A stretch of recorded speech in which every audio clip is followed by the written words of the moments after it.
Sound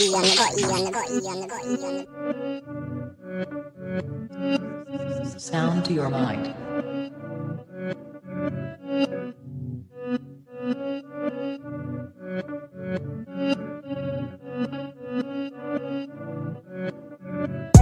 Breathe.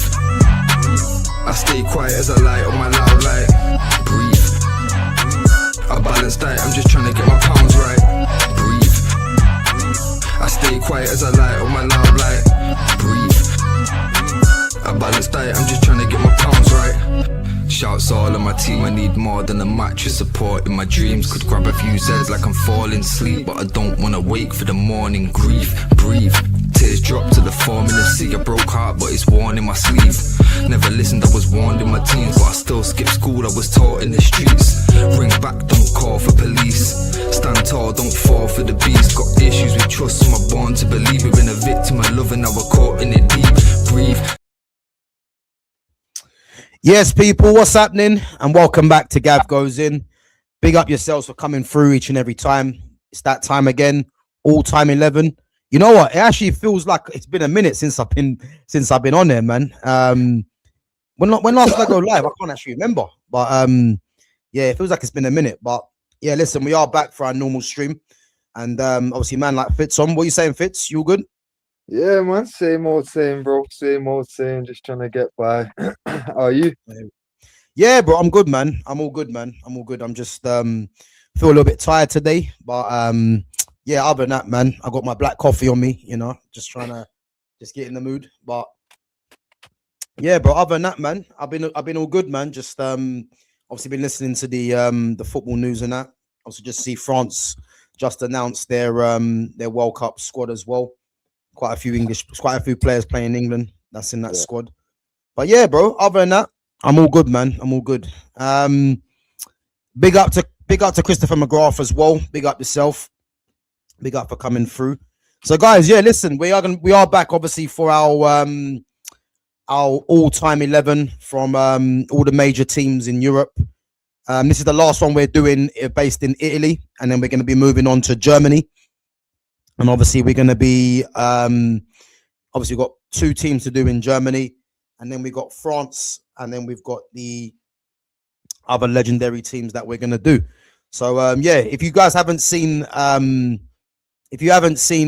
other streams that we've done based on the major teams in all the different leagues, we've done the Premier League, we've done La Liga, and obviously we're on Serie A at the moment. So yeah, make sure you guys go and give that a check and let us know, you know, what you think about all-time 11s. So yeah, we are going to be doing Roma, AS Roma, and I know Fitz, I know you as well, bro, man. Going through some of these players, yeah, I think even from this era, because I actually thought to myself, yeah, there's someone I've actually forgotten, but I think he actually played between 2000. I think he might have finished Roma at 2003, I believe. Yeah. So it kind of saved me a headache. You know what I mean? Because this guy was an absolute monster, and the fact that he didn't make it is actually quite good. So no, I hear yeah, it. Man, it's one less headache, innit?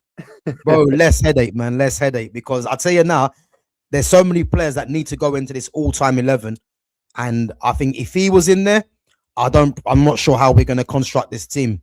It might have to start playing with like one defender or something like that. You know what I mean? But so it's getting there, innit? It's getting there. Yeah, I hear it, man. But yeah, listen, we are going to go through our team. What formation you thinking then? Because I'm thinking we've got us somehow. I'm thinking, yeah, for the first time, I'm thinking getting in 2 10s. 2 10s and a striker. What do you think? To be fair, I was kind of thinking along the lines of 3 10s. I was thinking four in defense, 2 centre mids, 3 10s and 1 striker. Like we've done it before where we had like 3 10s, but it's just who's gonna go left, right, and centre, innit? Yeah. What about the 4-2-2? The 4-2-2 will work still. I'm not gonna lie. The only thing is, yeah, I reckon we're gonna end up pushing one of the 10s as a striker because, yeah, like there's three. I've got 3 10s down that I feel like, yeah, these man can't really get left out. There's 2 guaranteed and one that I feel like, to be fair, Yeah, you I've know what I I've got mean? I've got a feeling we're both thinking the same, innit? So Yeah. I just got a feeling, man. But yeah, this is why I enjoy doing these things, man, because it's good to kind of see if we're on the same page, or even if we're not, how we're gonna figure out a way. But yeah, chat. Let us know what formation you think we should use for AS Roma, for the all-time 11. So we're both thinking to get what, 2 or 3 10s, you reckon? Yeah. Yeah, so it's either 4-2-3-1 or 4-2-2 in it. So that means what okay. So that means we're sacrificing wingers, basically. Yeah, basically, like for me, because like I've got some wingers written down, yeah. Yeah. But for me, like now, it's probably the weakest point for this selection of players. You know what I mean? Yeah, I Like hear it. centre mid's got a fair few bad boys. There's fullbacks that I feel like the fullbacks options are better than the wingers. Mm, You know what I mean? So I hear it. yeah. All right, yeah, bro. I'm cool, man. I'll go with the 4-2-3-1 then. All right, sweet. I'll go with a 4-2-3-1. I'm happy with that. Because I'm just thinking that's probably the best way that we can get definitely 2. I've got a feeling. I've got a feeling. I know what the midfield, how it's gonna shape up anyway. You know what I mean? But so 4-2-3-1, yeah. Yeah, man. Cool. Guys, anyone else think that we should be playing a different formation? 4-2-3-1.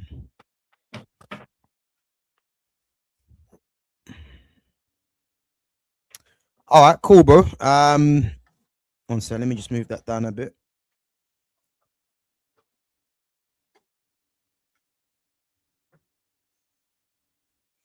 All right, cool. So let's go on to it. Yeah, goalkeepers. Now, this is gonna be interesting, yeah, because I think we're both probably gonna pick the same goalkeeper. But are we? I don't know if we're gonna base it on what he is now, in a sense, or what he was there. So the 4 keepers I've got down are the Brazilian Doni. Yeah.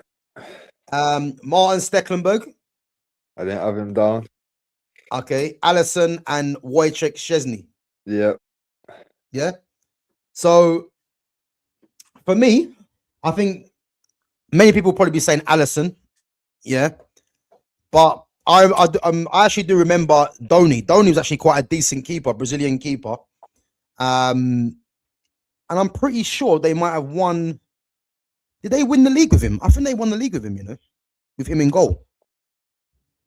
Let me just double check that quickly. I'm pretty sure he was in goal for them when they won the league.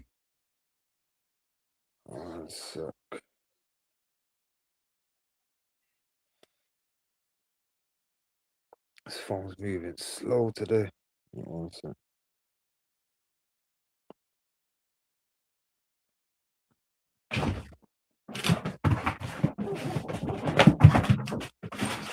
Dog time. Gas time. Sit down now. So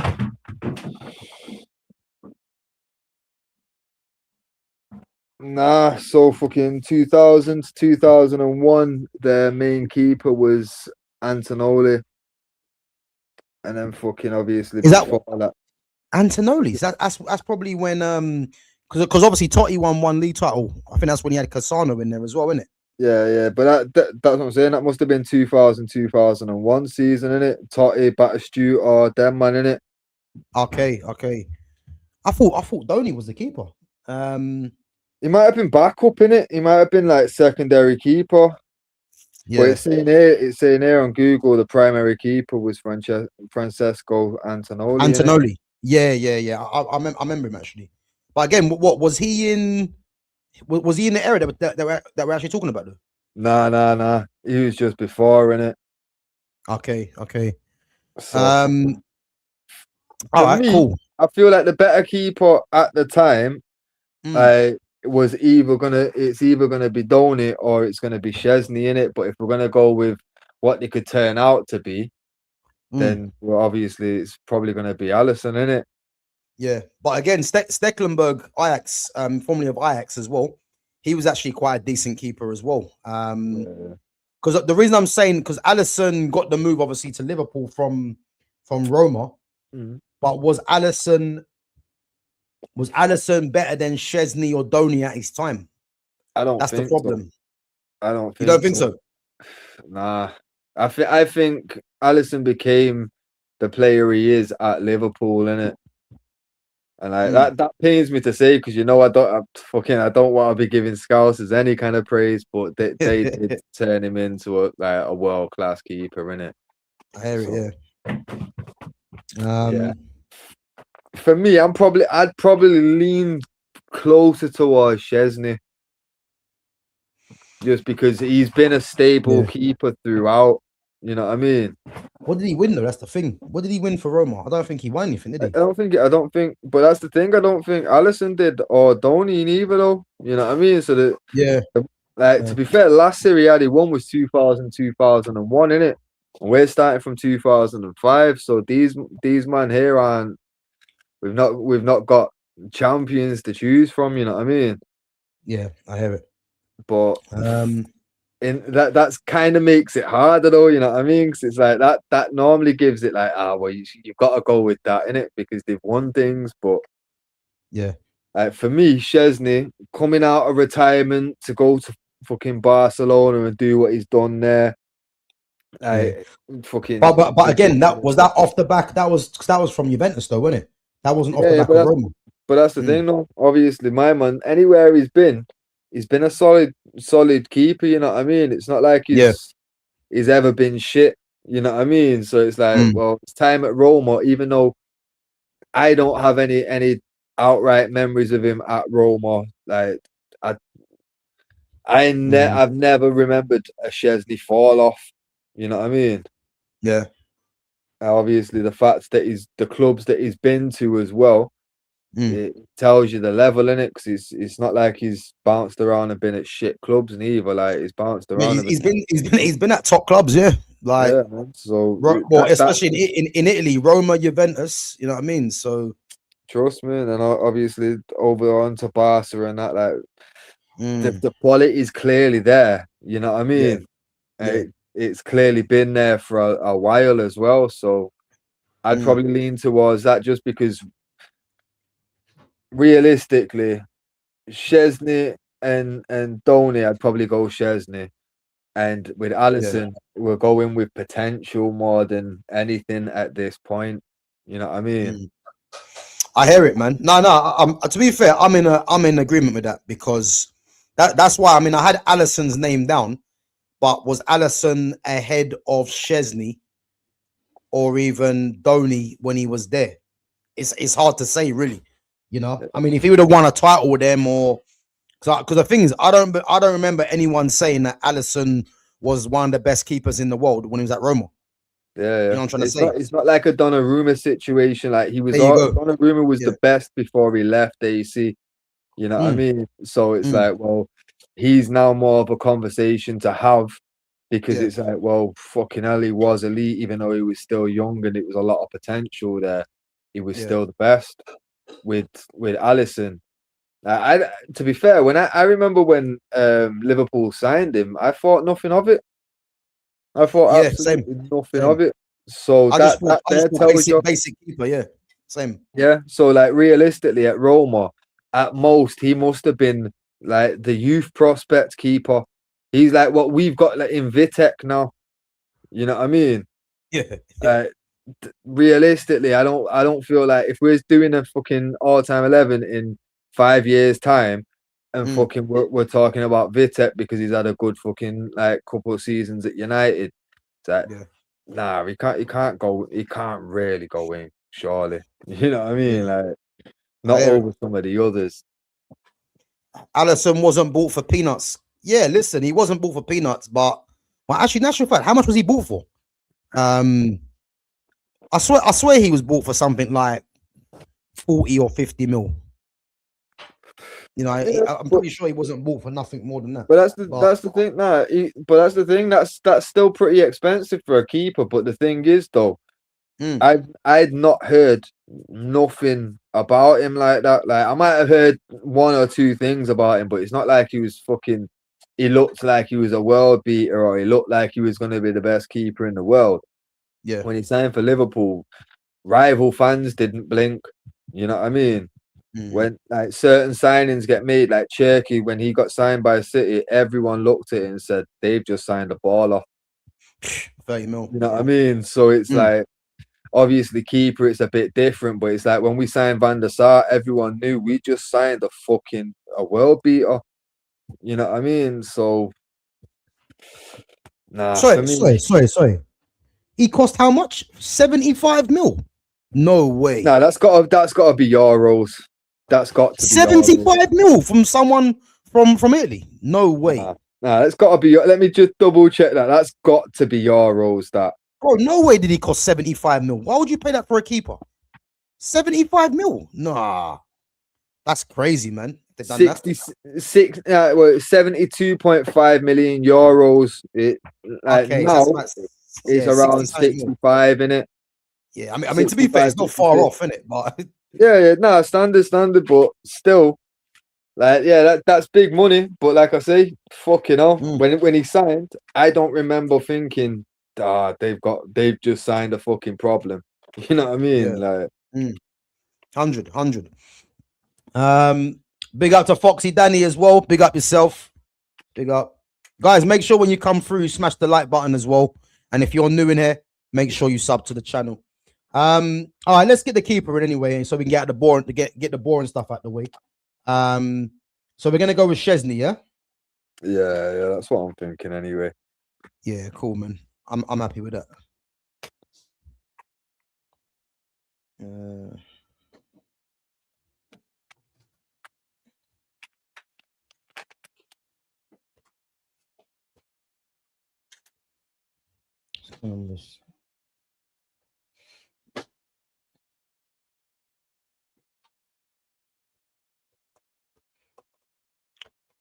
Sorry, 1 minute. Let me just. Don't know what's happened there.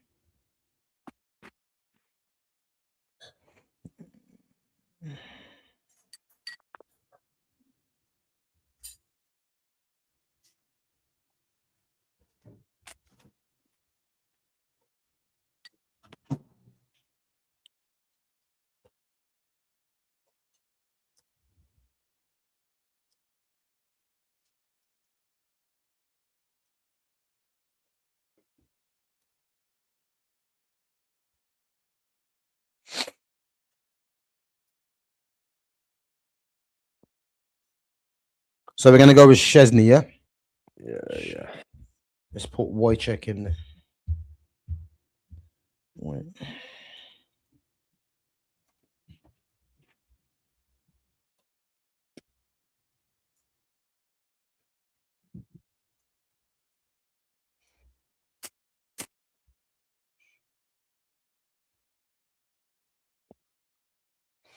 Cool. So Wojciech Szczesny.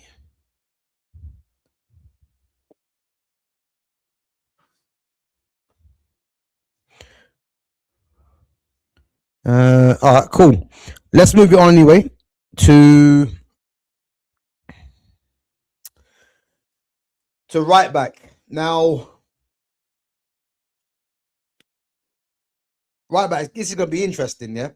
Because I've got so let me just move this down. Just so we get this in. That's it, yeah. So I've got, yeah.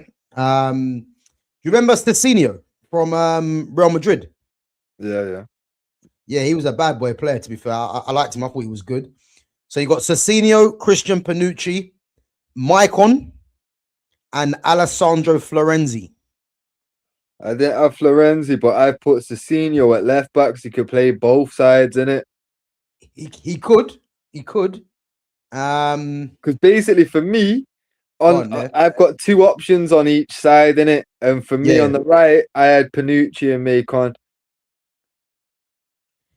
But again, are we doing it at how good they are or how good they were at the club? This is the dilemma every fucking week, bro. Somewhere on the pitch, we had this same conversation. And to be fair, we did just but say you know what? about- You know why? Though? The reason I'm saying that, yeah, is because the fact that you put Cezinio left back, you're missing out a certain somebody. No. 'Cause as I said, two options for each side. Okay. So on the right, because otherwise there was only going to be one option for left and then three for right. So I thought, let me just equal it out because John Arne Reese is not making this team. You get me? Like, Boy, Reese can go to hell. So can Dina. trust me. Emerson Palmieri as well. So But, yeah. what? Ashley Cole, yeah. The Ashley Cole fucking left back. So my two options: Cole and Cezinio left back, Panucci and Maicon right back in it. So for me, left back's kind of already a certified in it. But yeah, again, how good was Ashley Cole at Roma? That's my point, because he weren't great. He was literally on the end of his career, innit? So yeah. So it's like yeah. Does a decline in Ashley Cole get in over Cezinio? You know Well, what the I thing mean? is, I'll tell you where I was gonna go, yeah, because I'm looking at Maicon as the same as Ashley Cole. These guys were better, and because they've made well, to be fair, I don't think Maicon did it, because I don't think we picked Maicon for the all time, or did we? No, I don't think he's been picked in one before. Fucking what we had, Alves and Evra on the Juve. Let me just get to him real quick. I think we ended up with Zanetti on the right. We didn't we? When it's Zanetti, I think we had. Did we have Zanetti on the left? I think we had Zanetti on the left, because who would we gone for left back? Oh no. We went for a back three. What? We went for a back three. We did. Yeah. Back three, because Christian Chiva, in it. Yeah. So yeah, Maicon's not made it into a team yet. Listen, man, I don't really care what you have to say, to be honest with you. It was a foul on the goalkeeper. It was a foul on the goalkeeper, yeah. But look at the fouls before. That's it, man. Enough said. Enough said. You know what I mean? Enough said. I'm trying to think, bro. You know what I'm thinking, yeah? I'm thinking either Florenzi right back, Cezinio left back, or I'm thinking Cezinio and Emerson. To be fair, Emerson weren't even on my fucking list. You know what I mean? I like natural left-footed left backs, man. Natural right-footed right backs. You know, so if I've got to fit him in, yeah. Again, I'm easy either way, but I'm thinking, are we both in agreement? Yeah, that Cezinio has to be in there. To be fair, I feel like he's got more of a right, really, on it. Oh, like when we're talking about performance at this club, because bear in mind we didn't put Alisson in net for the reason that he wasn't the same player he is now. You know what I mean? Yeah. So realistically, Ashley Cole and Maicon, like you say, in there, better tenures at other clubs, innit? Obviously, the time at Roma, you can't really brag about, innit? So yeah, it just feels like a crime to leave them man out of this team just by name alone, innit? Like, yeah. But the way that I'm looking at it, yeah, it wouldn't have been so bad if they both come. Because can we honestly say that both of them went to Roma and were better than Cezinio, Panucci, or Emerson at their time? No, not. That's where I'm kind of looking at it. You know what I mean? At the time at Roma, nah. Yeah. So what are you saying, Cezinio and Emerson, innit? Yeah, cool. I'm happy with that. Even though I was trying to think of Florenzi, but yeah, Cezinio and Emerson. That's literally who I had down as my fullback pairing. To be fair though, fucking just looking at some of these centre backs here. Now we've got a nightmare on our hands. Yeah, bro. Listen, man. This is where it starts getting difficult, man. This is where it starts getting difficult. Like, But again, I reckon we're gonna have a difference of opinion on this one. Though. Yeah, 100%. 100%, because I already know there's one non-negotiable for me, and you're gonna come with the same reason why Ashley Cole, Mike Conn, and Allison's not been in there, but I can't let certain guys go. Well, let's see. Yeah, big up, man. Big up to Lumi Rain as well. Big up yourself, Lumi, each and every time. Happy birthday, Lumi. Oh, Lumi's birthday, yeah? Mm. Yes, Lumi, happy birthday. Okay, Yeah, Lumi, happy birthday, you know. How old are you, Lumi? Let us know. But big up yourself each and every time.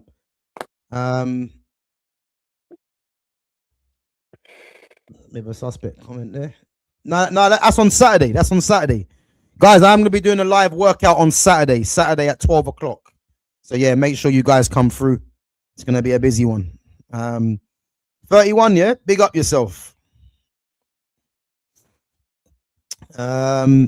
All right, bro. So Emerson and Cecinio, yeah.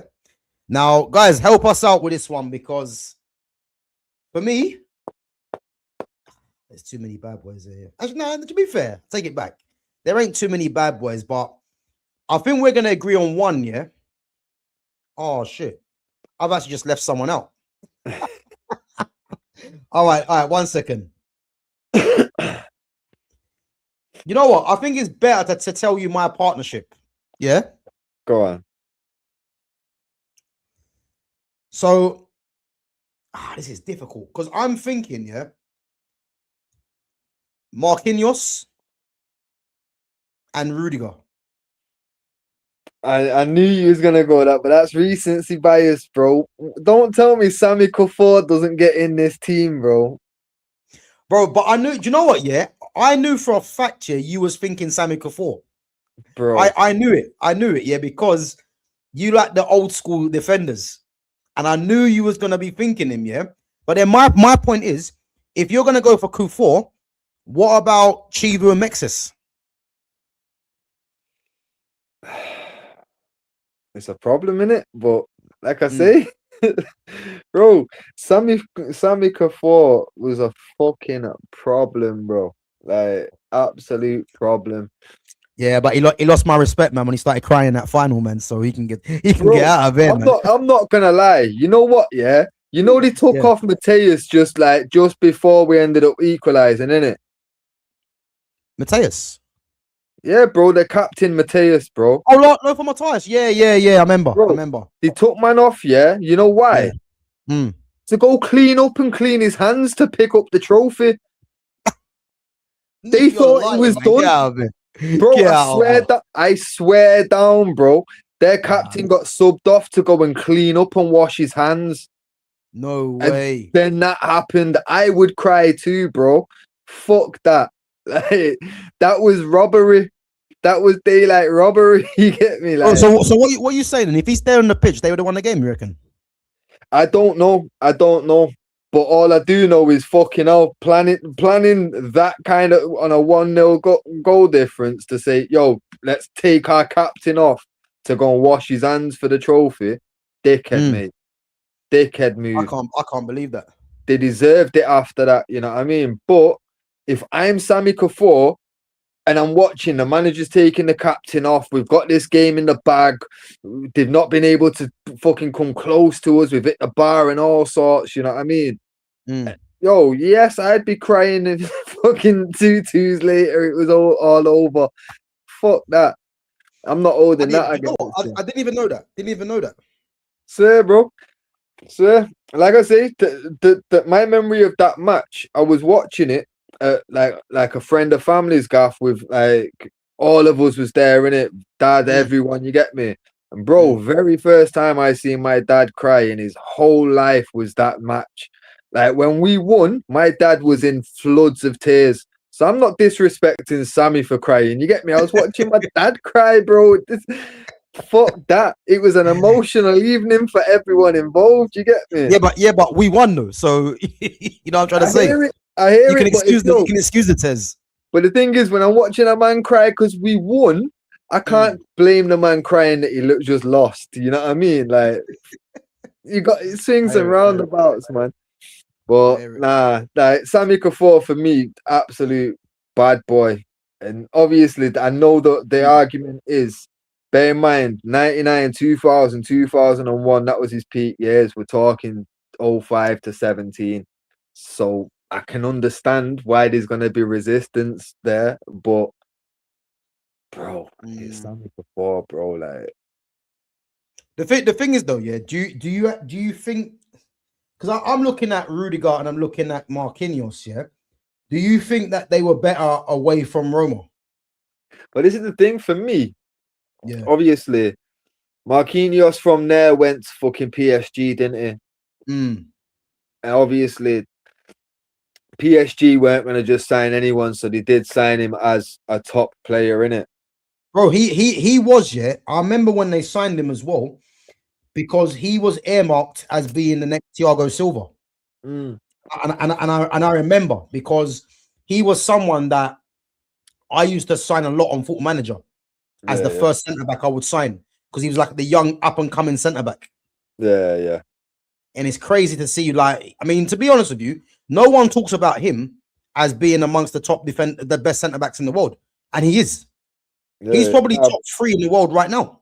No, but that's the thing, though, because obviously he's spent the bulk of his career now in France, which everybody has for years has just belittled it as a farmers league, innit? Myself included. It's only recently that I've started to gain a little bit of respect for the French league, but even that was only because there's other teams now that are building squads. But then the joke is they fucked it all up by, like, weren't there some bullshit about PSG had a fixture against somebody else who basically in the title chase as well, but because PSG had a Champions League game. Yeah. So when I'm seeing stuff like that, I'm like, I've just lost the little respect. But bro, I look at that differently though. Yeah, you have to rate the league for doing that, because the league are looking out for their best interests for their team that is representing and repping their league, innit? Right. Because obviously the Premier League don't do things like that. So you have to look. You have to look at that and think, think the flip side though, bro. See now, fucking if that's in England, we're United fans. We're second in the league, and this game's a title decider. These men have got a Champions League game in 3 days' time. They've now got to rotate. That puts things in our favor. You know what I mean? And bro, all I think, like, obviously it's all well and good if you're a PSG fan, laughing happy days, innit? But bro, if I'm the team that's about to face them, that's outrageous. That's fucking disgusting. What have we been saying about these Arsenal fans?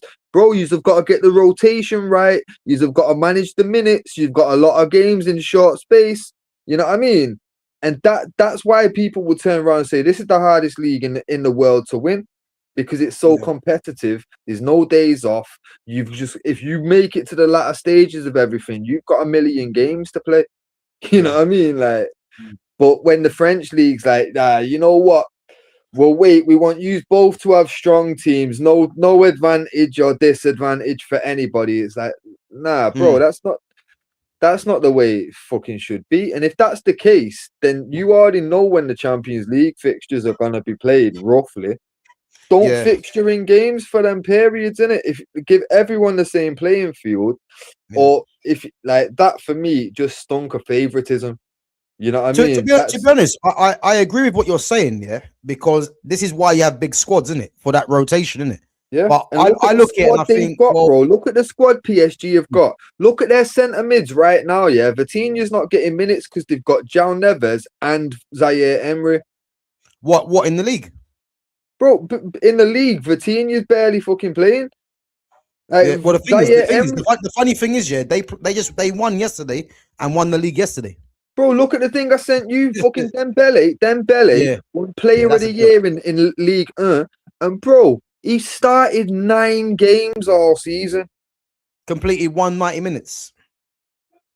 You're taking the piss and won Player of this. Come on, bro. No, Little I things, agree. When I things see like that, that. I thought, yeah, that don't make no sense to me. It Like takes all credibility he's literally away. completed 90 minutes once, played 9 games, and he's been given player of the season.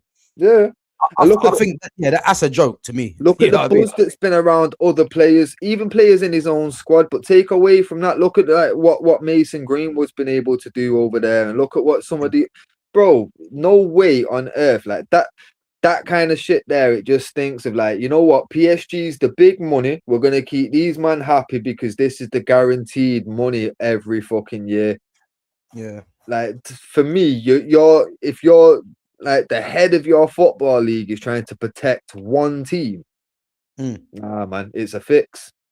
You know I what I agree. mean? It's a fix. So It's going obviously, around, man. It's definitely going around. yeah, and that's the But thing. one thing I disagree though, yeah.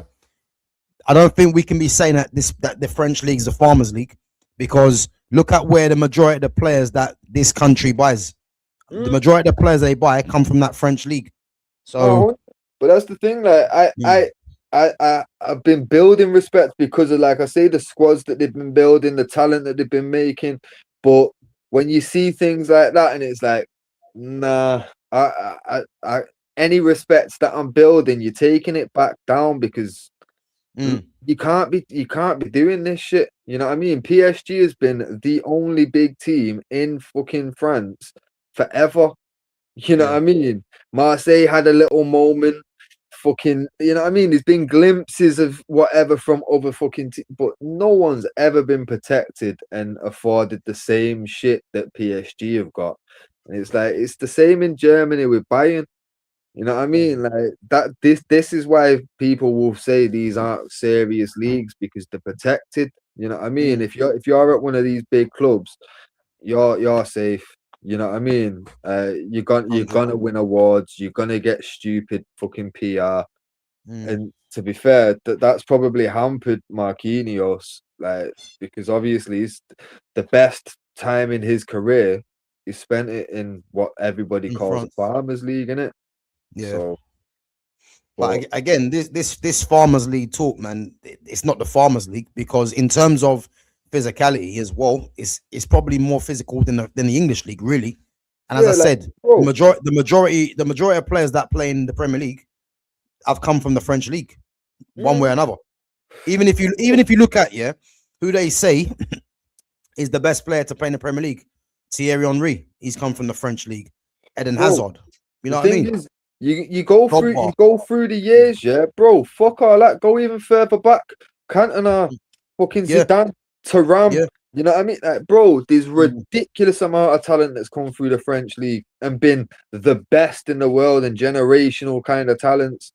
yeah, So I've never really been fully on board with the it's a farmers league, but I do see it as it's a league that I can't really respect or yeah, yeah, yeah. you know what I mean? Because it's like there's reasons why it's not competitive, and it's to me that's bullshit. But like I say, there's no denying the quality they produce. It's almost like fucking Holland back in the day. You know what I mean? Holland just had Ajax. Really, it was just a monster, but Yeah, the whole yeah. league was producing such high quality. You can't Mm, argue with it, but it was a joke of a league because you knew every year you could put a safe bet on Ajax winning the I league. won in it. Mm, You know what I mean? 100. So no, no one takes them serious, but no one can dispute. Like, look, you look at PSG; they're in fucking a second Champions League final. You know what I mean? On the bounce with after they've got rid of all the star players, so to speak. You know what I mean? So Mm. obviously they're up there. They're doing something right, but Bro, it's they're gonna always be that dominating for a while, asterisk. man. They're gonna be dominating for a while. Look at the Yeah, age of their squad. You know what I'm trying they're to all say? under 25 and that in it. It's crazy, but like I Yeah, say, there's always going to be that asterisk next to them in it. yeah, It's like City now their success. There's always going to be the asterisk from other fans, like yeah, but 115 reasons in it. 100. Yeah. It's Why is Allison not in goal? He took them to the Champions League semis. When? When did Allison take Roma to the Champions League semis? So, can someone check that for me? When did he take them to the Champions League semis? When? Were they even in the Champions League? I don't remember seeing fucking Roma. Bro, I don't remember that either. At the time. And that just shows you, that just tells you everything, yeah? When last did an Italian team get to the semi-finals? I mean, obviously, Inter Milan. Yeah. But, I mean, in terms of consistently. No, you don't see him consistently up there anymore. Not like you used to. No. All right, cool. Let's... guys, if anyone knows, yeah, if Alisson took Roma to the semi-finals of the Champions League, let us know, because I'll be honest with you, I never see that. You know, I'll tell you the truth. In my preparation, okay. Nah, he's right. Go on. He's right, because I remember this game actually. Manolas scored the last-minute goal at the Olympico. I actually remember that. Yeah, that's crazy. You know. What season That's was crazy. that? Big up, man, to Serious Fan Bar. He got that one on. Yeah. Big up to Mojo as well. The memory still, cause fucking hell. I actually remember that. Even with you saying that, I don't remember none of this. Nah, bro, I remember that game. You know, I was going crazy. I was going mad because I think Barca were actually ahead, and I think Roma. I believe Roma came back, and that goal from Manolas, the Greek guy. I actually remember that game. So yeah, I take it back, man. Yeah, I take it back. But listen. We've chosen Chesney, man. He should have come in earlier. You know what I mean? Trust me. Get here from the start to help us with shit like that, man. There you go. Yeah, there you go. Because that'd have been a different conversation. Trust me, because that was the whole fucking point of like when we're talking about it, we're like, I don't remember him doing much there. Like I don't remember because at this point, none of them from 05 to 17s won any like a league or anything, you know what I mean? So we're just out here just trying to work out like fucking who'd be the safest bet, who's had the best. Liverpool Roma semis as well. When was this? What? Liverpool and Roma semis. When was this? Hey, Alisson might have a shout, you know. He might have a shout after all. Liverpool Roma. No. But Bart saying the Liverpool Roma that might not be the same yet because obviously he's saying that he fucking what was it Liverpool that he played in the final then?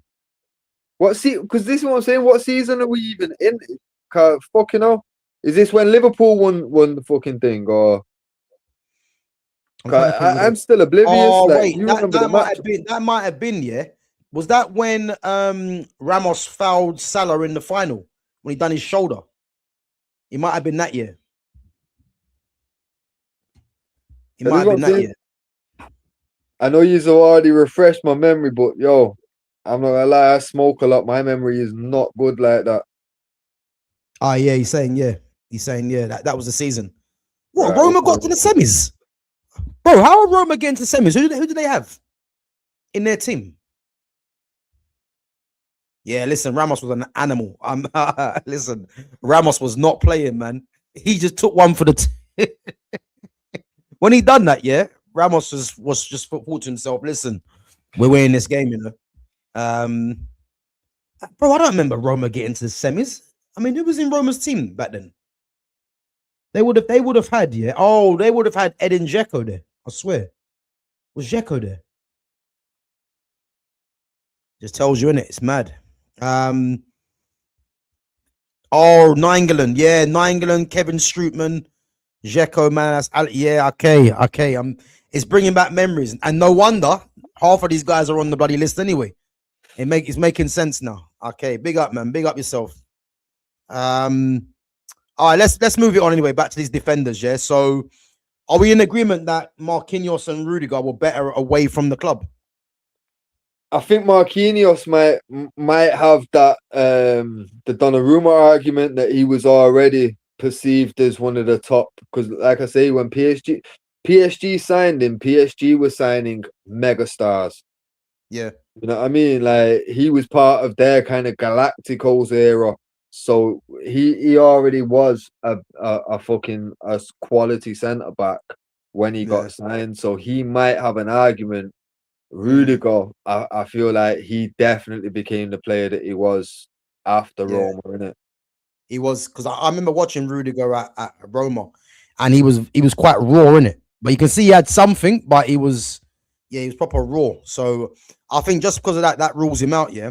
But one guy another guy that I used to sign a lot on the Football Manager days, yeah, for cheap, Philip Mexes. Yeah. I remember, Mexes was the first defender that I see. When you look at their positions, he had SW. And I always think, what the hell is SW? That's and obviously sweeper role, innit? Yeah. Yeah. He was the first one that I see with that on, and to be fair, he was actually a very good defender as well. AC Milan as well, he was there. Christian Chivu as well. That's the thing with a lot of these fucking Italian teams. Like everyone's played at least 2-3 clubs in Italy. Like they just bounce around. Once you go into like the Serie A, you'll end up playing for at least fucking 3 Italian teams before you get out. It's madness. Whoa! Ask Perlo. He done all 3 of them as well. Trust me. And to be fair, Perlo even had like he's not just played for 3, like he played for the big 3, you know what I mean? But he's played at other ones as well. I swear he was at somewhere like Brescia.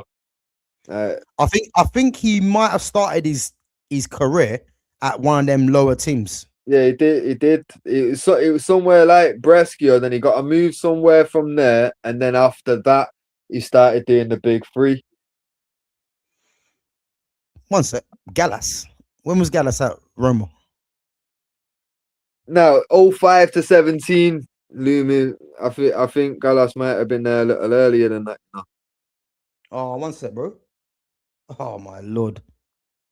City beat United in the Youth Cup final. 2-1. Man like Regan Heskey, Emil Heskey's son. Oh, he's taking the piss. Yeah, I just see it just now, man. City beat thing in the final. Yeah, Lumi. Now we're doing from. Oh wait, Gallas was that Roma? 2010 to 2011 player of the season. You sure that wasn't Arsenal? No, 2010 to 11 fits around about the right timeline. Still, I think. What's that? Bro, I never even knew Gallas was at Roma. Let me just check. Never knew. Yeah, listen, Perlo, man, started at Brescia.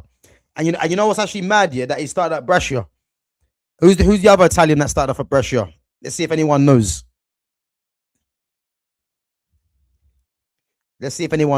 Someone in the chat's gonna get it though. Gallas was there 2010, yeah. Bro, I never knew that. Guys, question for you lot in the chat. What other midfielder started off at Brescia? Let's see who gets it first.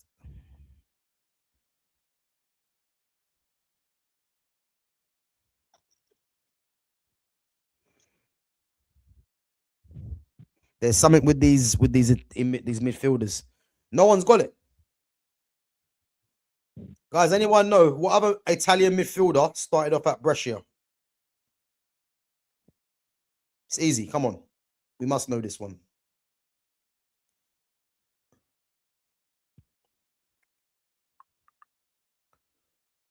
Surprise. I'll give you the clue. Current. Yeah, but that's giving it away, innit? Yeah. I'm surprised no one's got it, to be fair. This is what I'm saying. No one's there.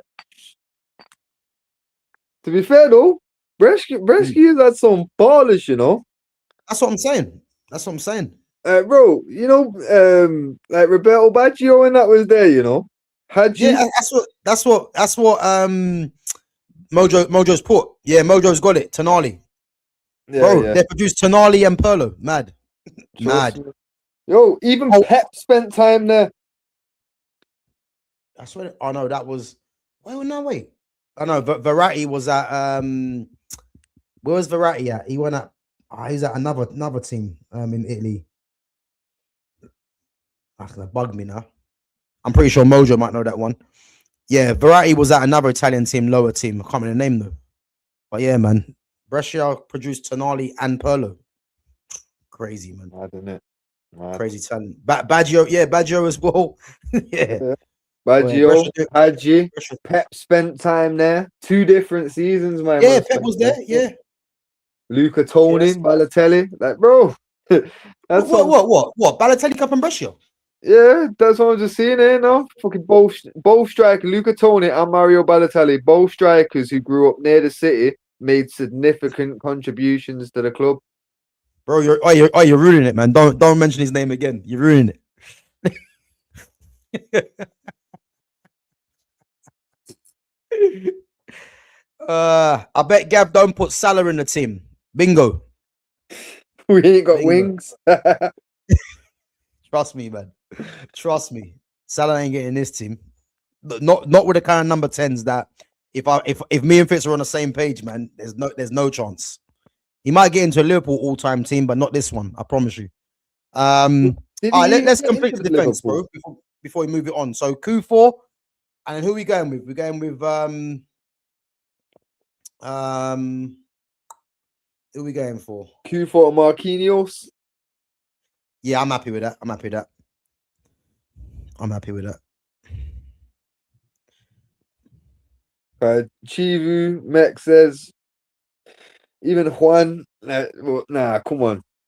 Q4 has to be in there, man. To be fair, Juan was good though. He was good. Yeah, that's what I'm saying. Fucking awesome, solid defenders, man. It's fucking not the easiest one to decide.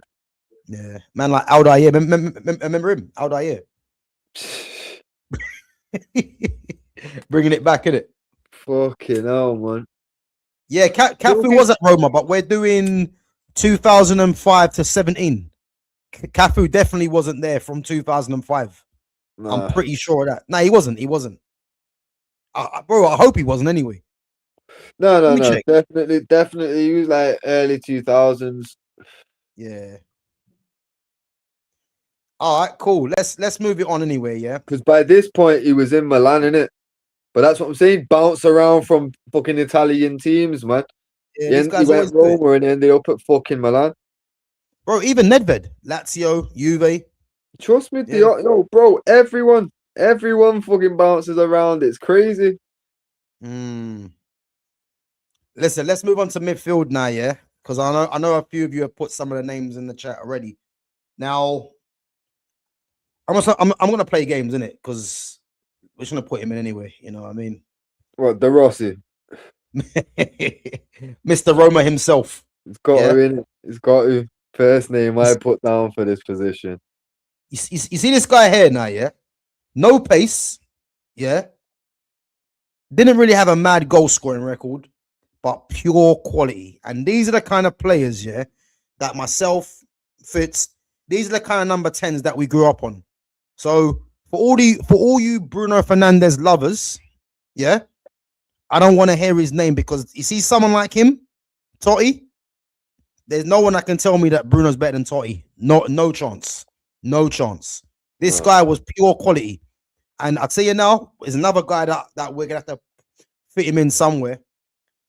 I'm not going to ruin it yet, but he's in there somewhere. I don't care where you put him, but he has to find a place. Left, right, through the middle. I don't care.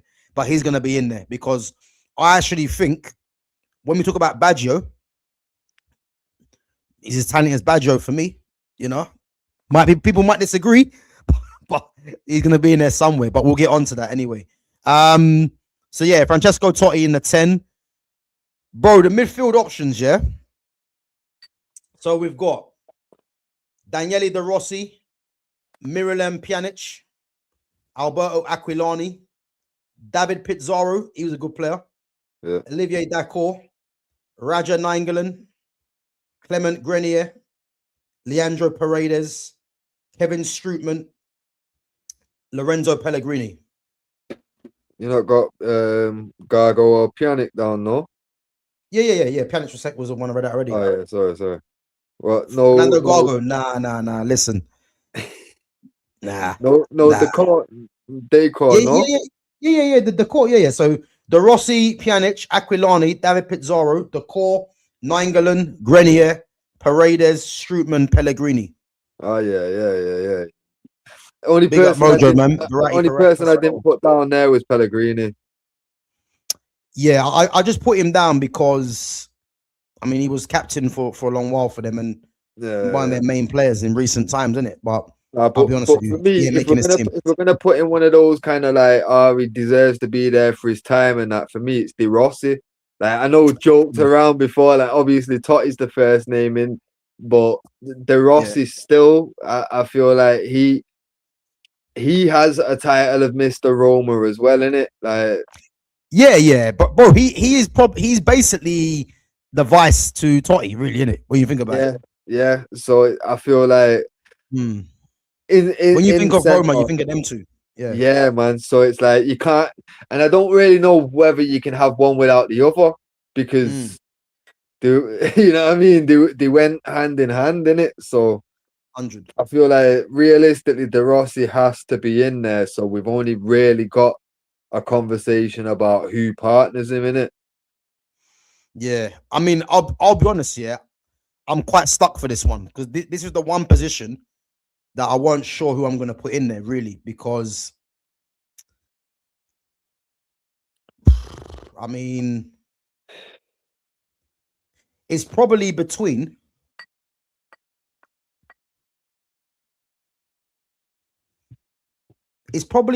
yeah. Well, for me, it's between Pjanic and Nainggolan.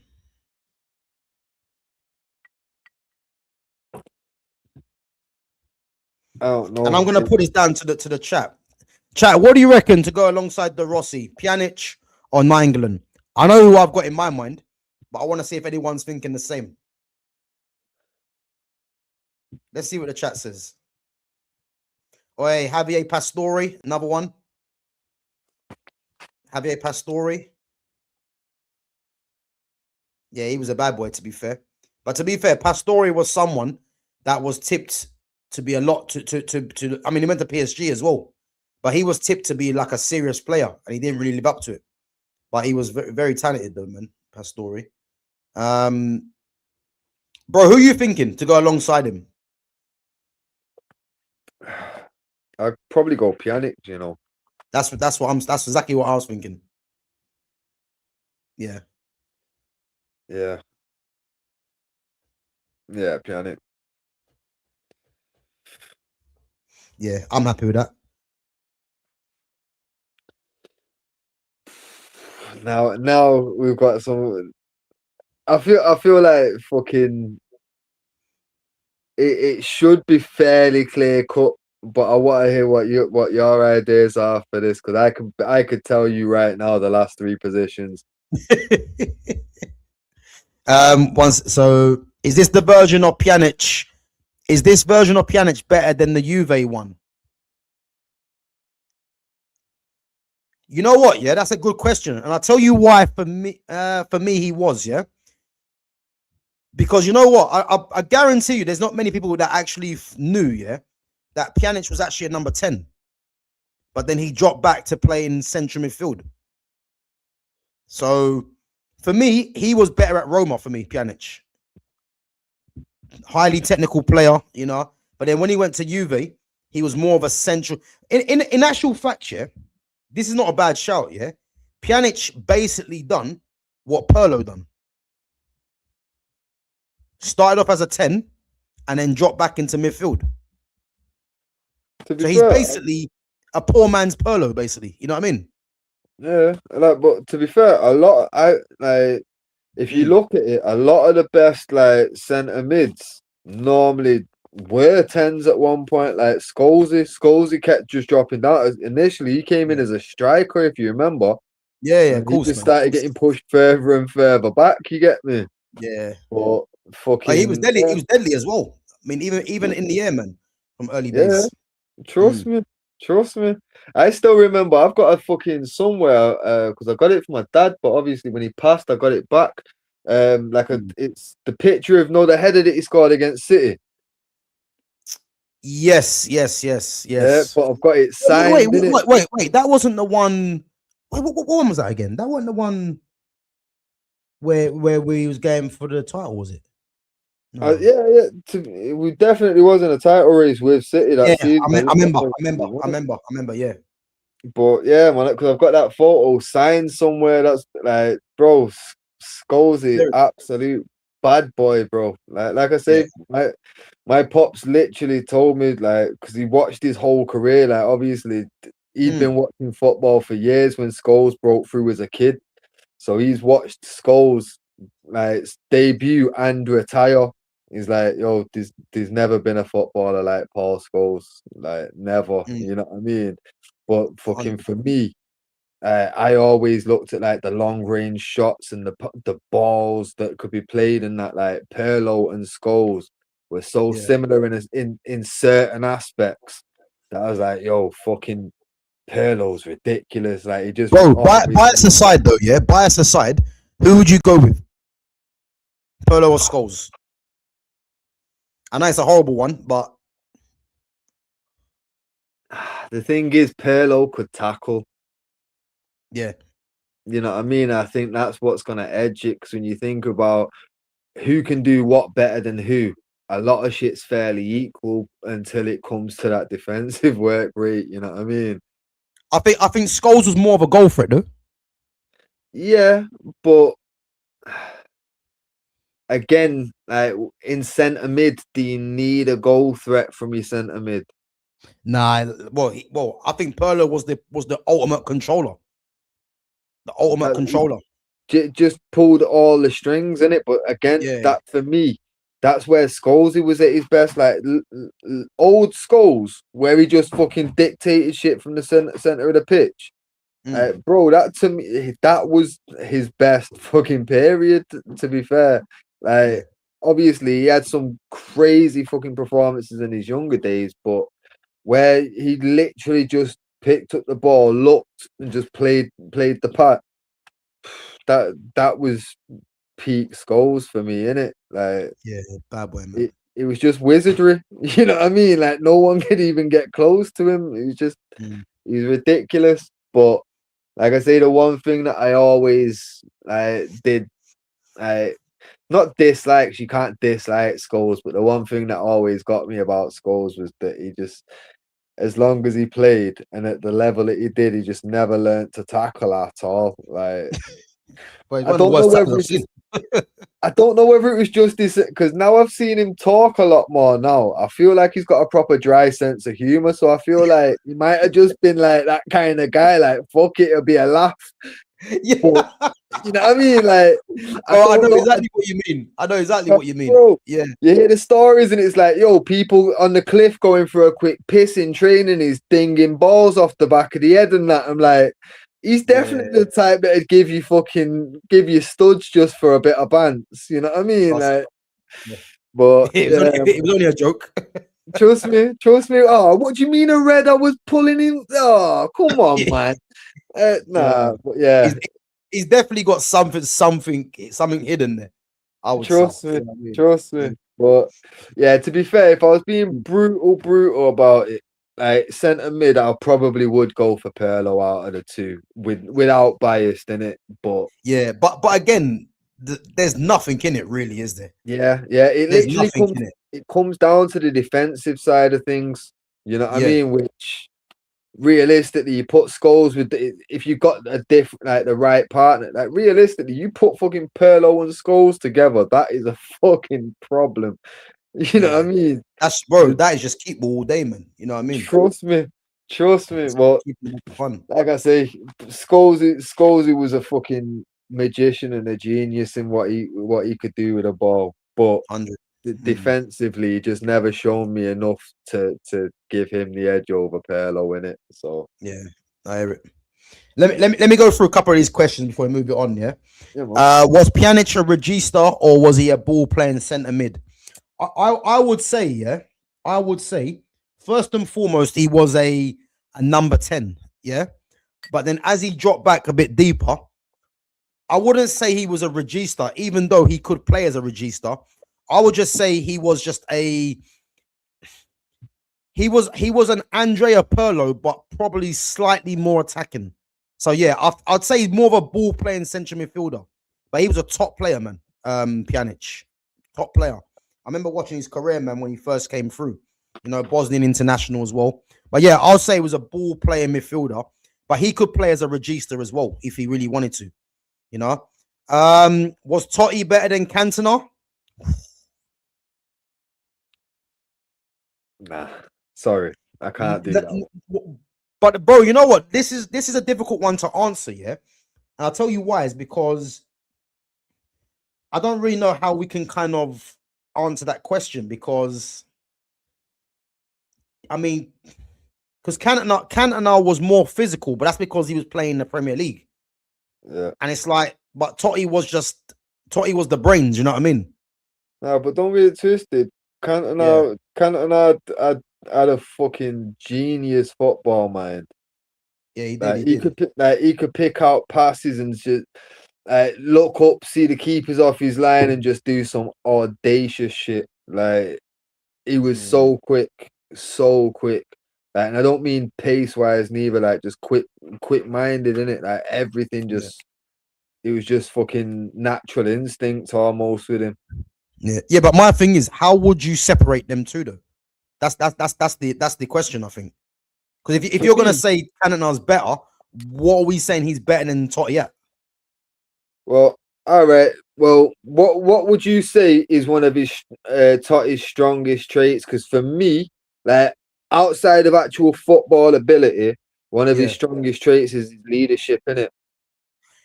Yeah, but I think Cantona had that as well. Exactly, but Cantona's was much better because Cantona everywhere he went, he won shit.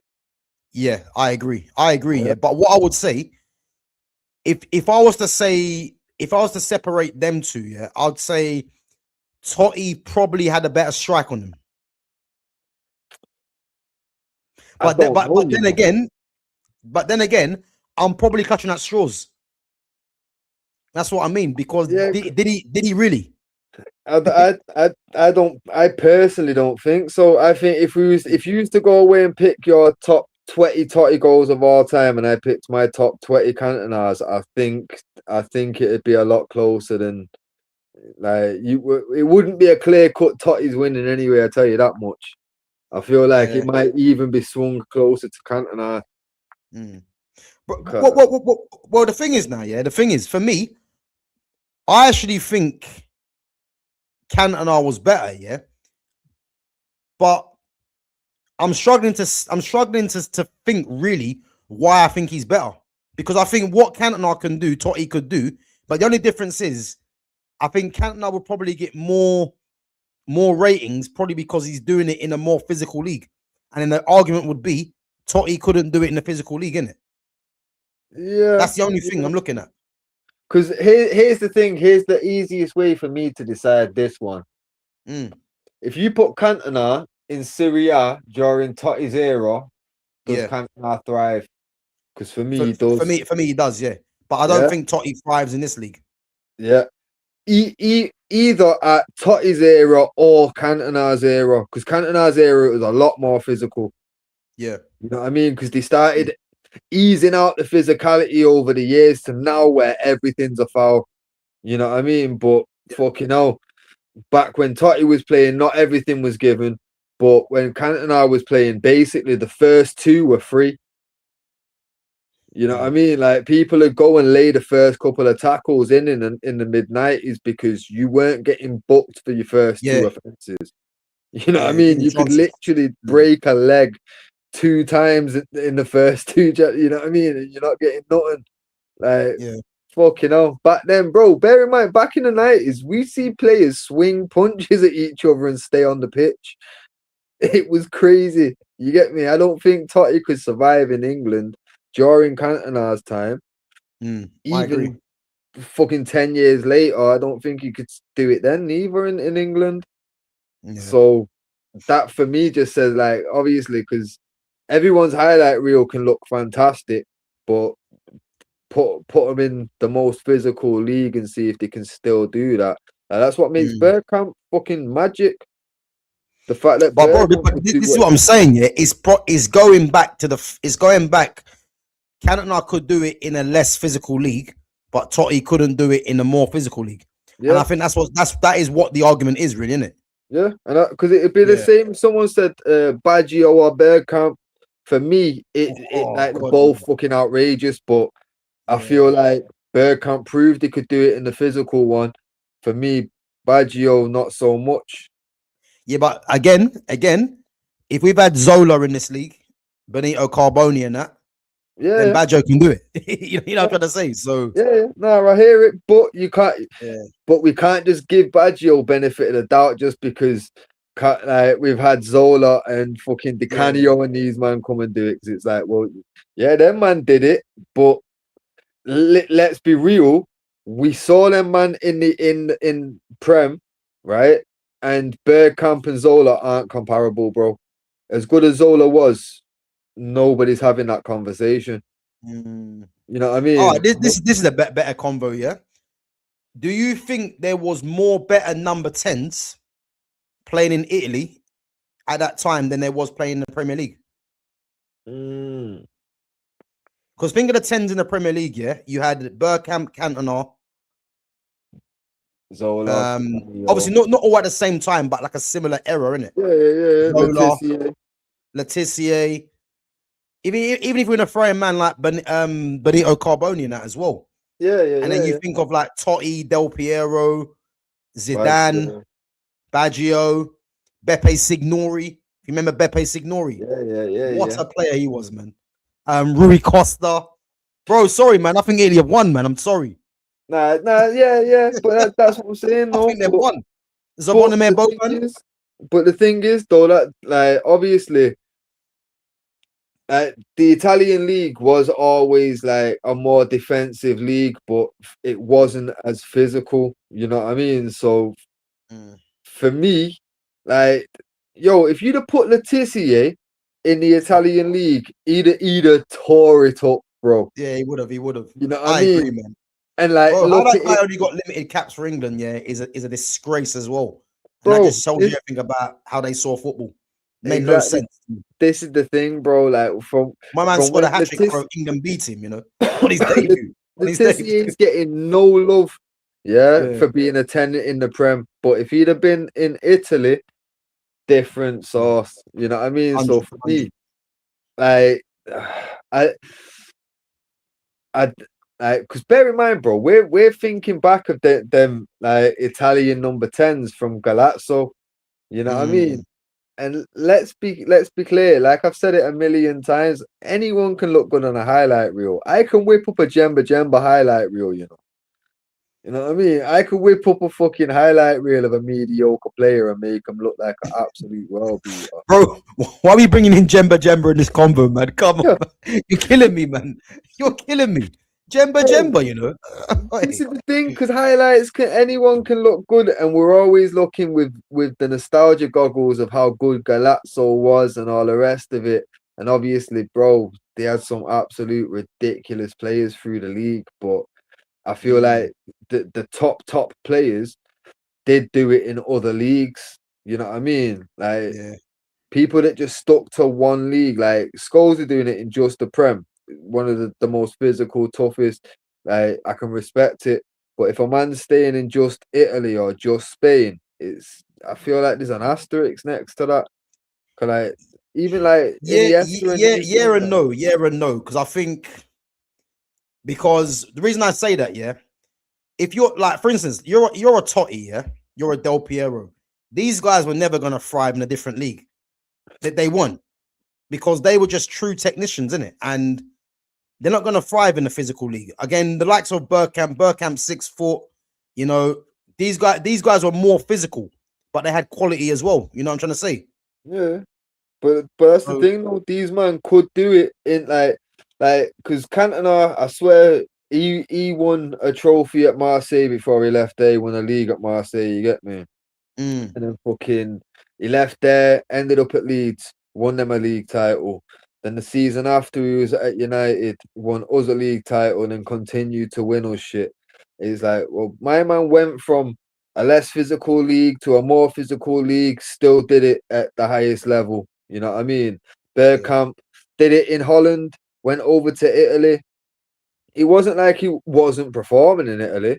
You know what I mean? He was still he was making enough of a fucking name of himself anyway. Because I remember him playing at fucking Inter. Now, obviously, went oh, over cool. to Arsenal, proved that he could do it in the fucking Prem, did it Yeah. everywhere. You know what I mean? players like Zola took a gamble on himself. Like, we're not putting Zola in a convo with Bergkamp and Cantona, but he's still held in very high regard. Oh, You know what I listen, mean? Zola was ridiculous, man. But Ridiculous. if Baggio would have took that gamble and come to England, say if he'd have ended up at United, say if when Cantona was like looking at retiring, we brought in Baggio for the last few seasons.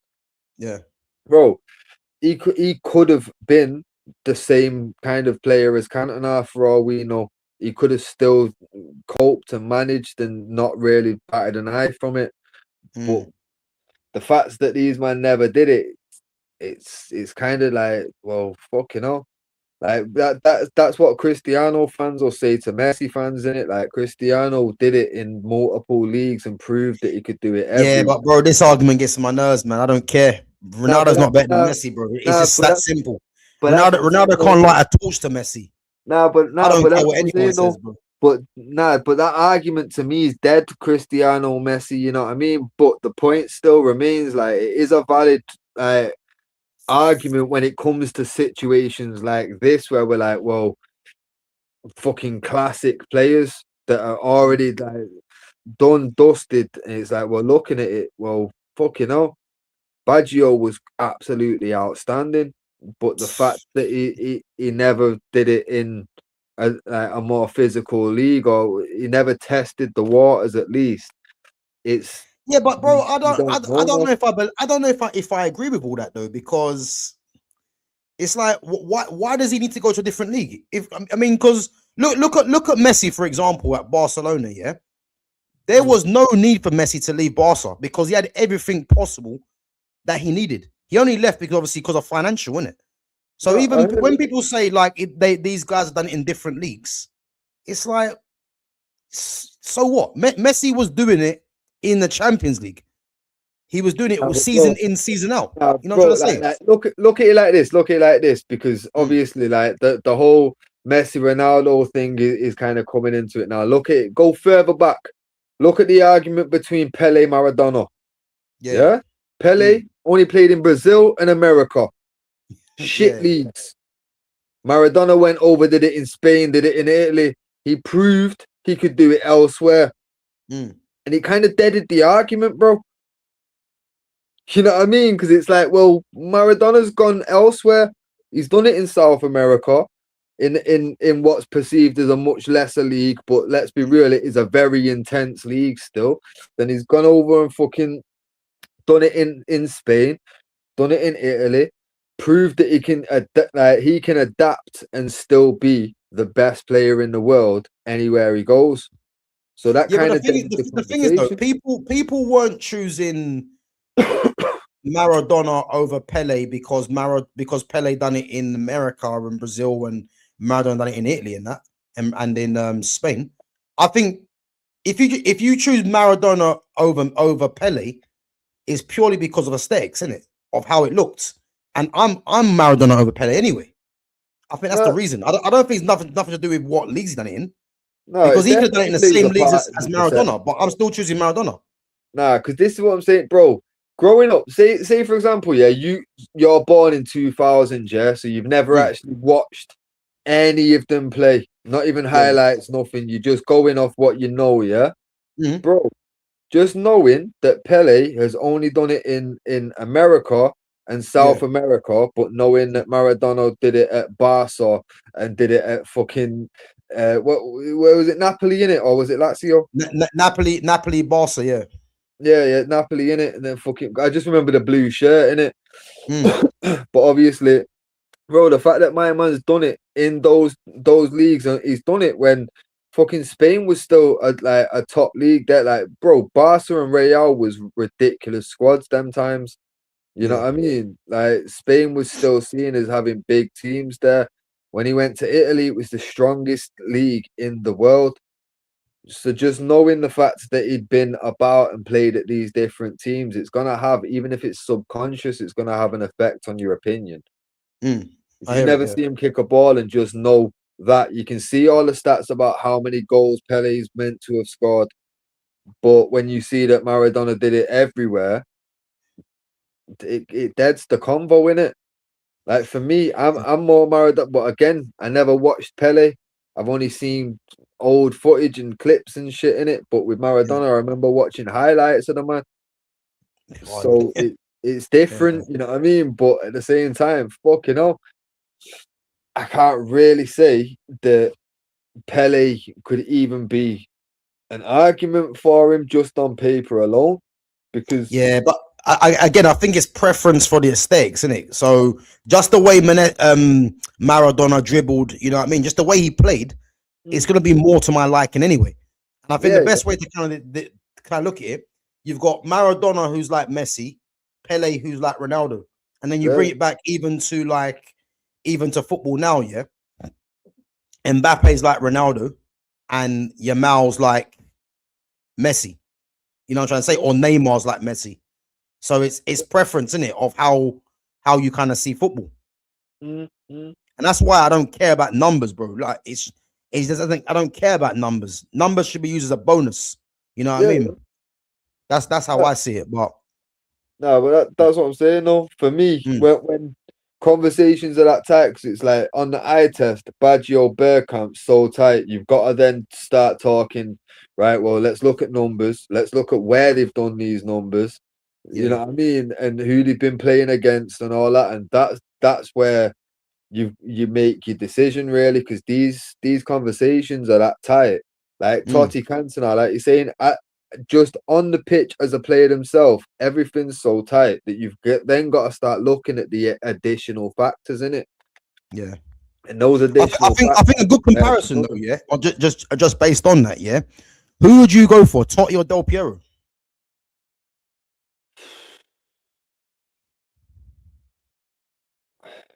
I'll probably go for Del Piero just because there's a little bit more versatility in like the roles that he could play.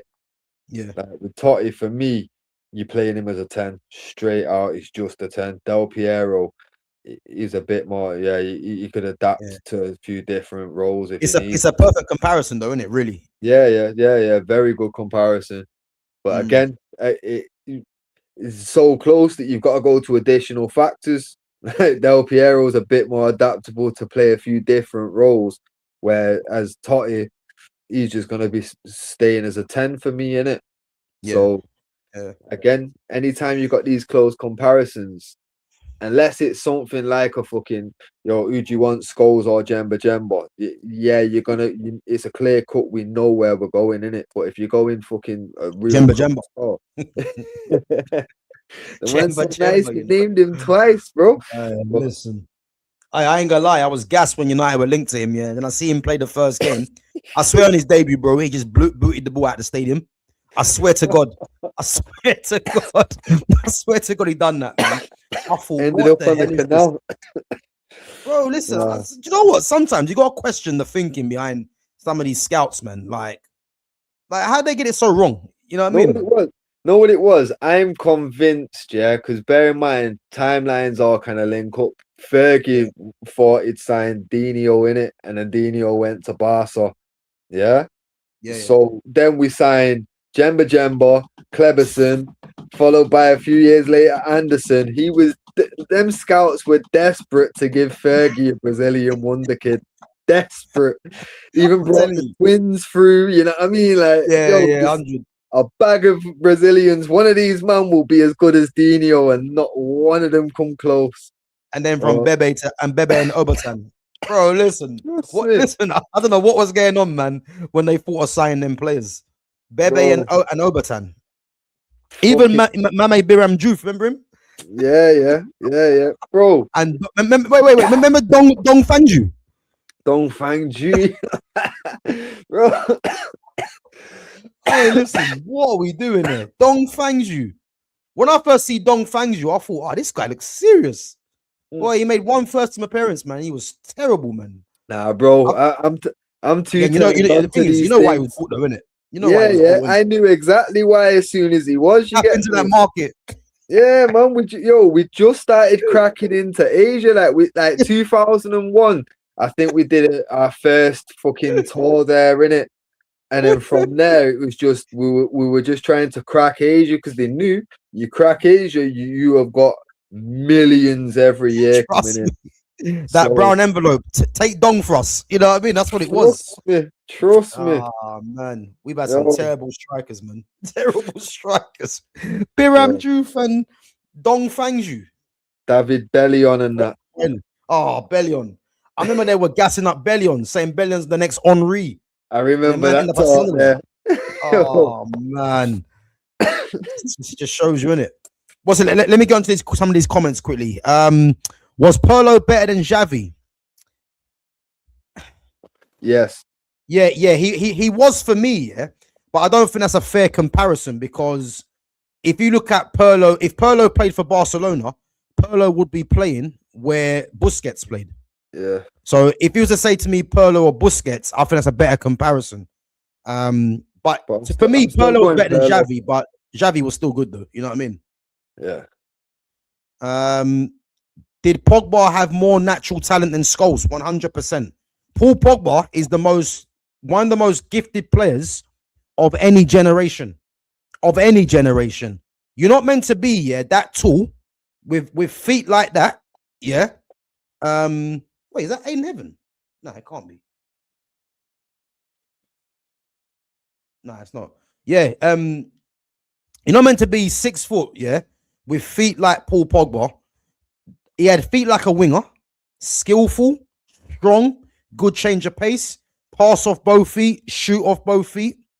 Like he could head the ball. Like the guy had no weaknesses. So, as good as Paul Scholes was, Paul Pogba is one of the most talented players, along with like Neymar, of any generation.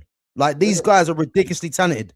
Whether they've not had the career that they should have had, in terms of maybe people probably think one of them should have won a Ballon d'Or or something like that.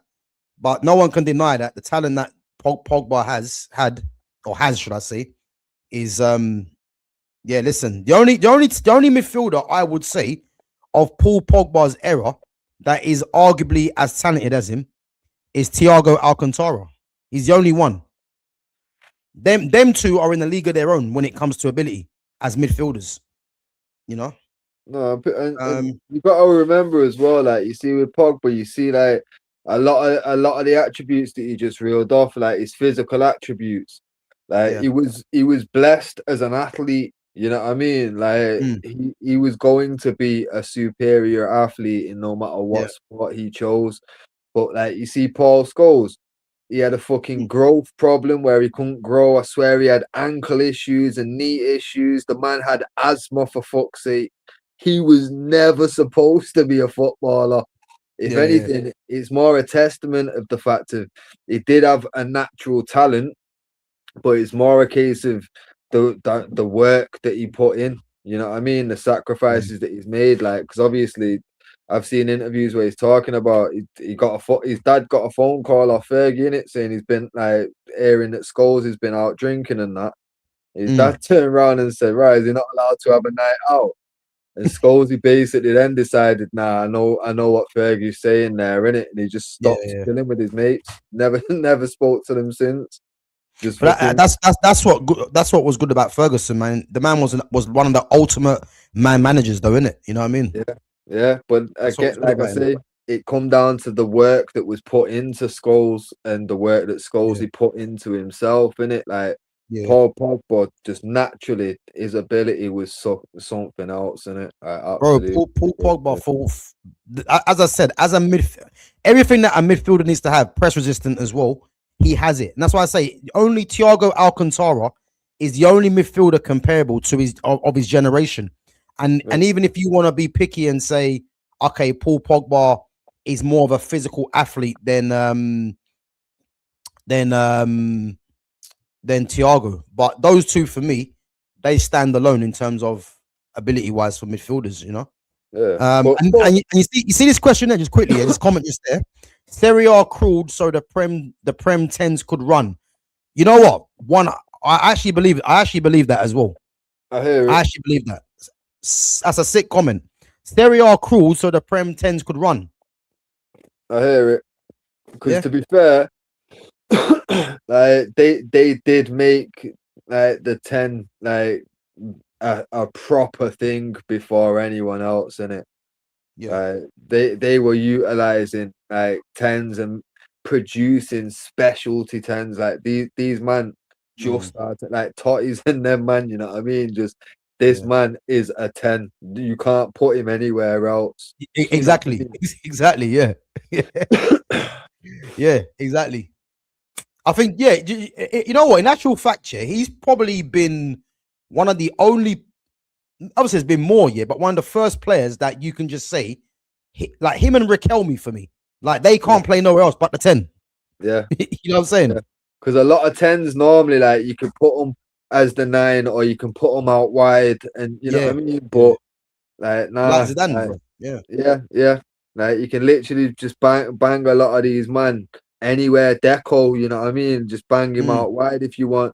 But nah, fucking Totti, you know, Totti ain't moving for shit. he's yeah, he's he's either in the playing 10 or he's center. not playing. Yeah, that 100. But yeah, that's a sick comment. That still. Yeah, that is. All right, let's get back onto the team. Just finish this off, and then we'll discuss some Man United news in it as well. Yeah. Um, so again, we got Totti in there, we got Pjanic, we got De Rossi. So Now, let's be clear. These go on, bro. two are on the side of Totti are not wingers or wide players. These are just no more tens in it. They're tens, yeah, they're tens. Yeah. So who have you got on the 10 list? Whoa, let me rule out the guys, yeah, that we're not gonna So go wide players first. wide players. So you got remember Jeremy Menez. Yeah. So Menez was actually linked with Man United, funny enough. You know, come from Sochaux. I remember when Man United were linked with him. But to be fair, he was decent. One other player, yeah, that I was looking to try and get in the team, but we're going with the tens, was Mancini. Remember him? Yeah. I've got Mancini down here on the left. With them outrageous stepovers. Remember that? Yeah. Ludovic Julie, Eric Lamela, Gervinho, Yeah. Mo Salah, Yeah. Stefan El Shaarawy, Yeah. and then I put Adam Laic. Nah. I Yeah. haven't know still, but But listen, actually wait. Yeah. I wonder if we're gonna go with the same players, yeah, for the tens. I'm gonna say it now. I've only got 2 more tens written down, I'll tell you that much. All right, let me see if we're on the same page, yeah. Because one of them is gonna be Antonio Cassano. Yeah. Yeah. You see Cassano? See this guy here, yeah? Him for me is who did I say he was as talented as? Who did I mention? Who did I put him in the same bracket as? Where it fucking Saviola. No. It was who it was. I put him in the same bracket as someone else. You see this guy here, yeah? He was so cold, like it was a joke. Why is he not in this? Where is he?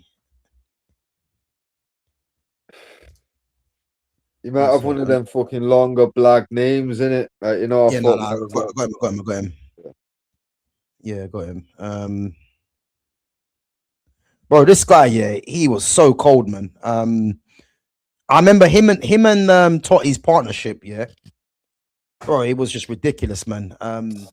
They had him and Totti, and I think Hidetoshi Nakata, I think, was there as well.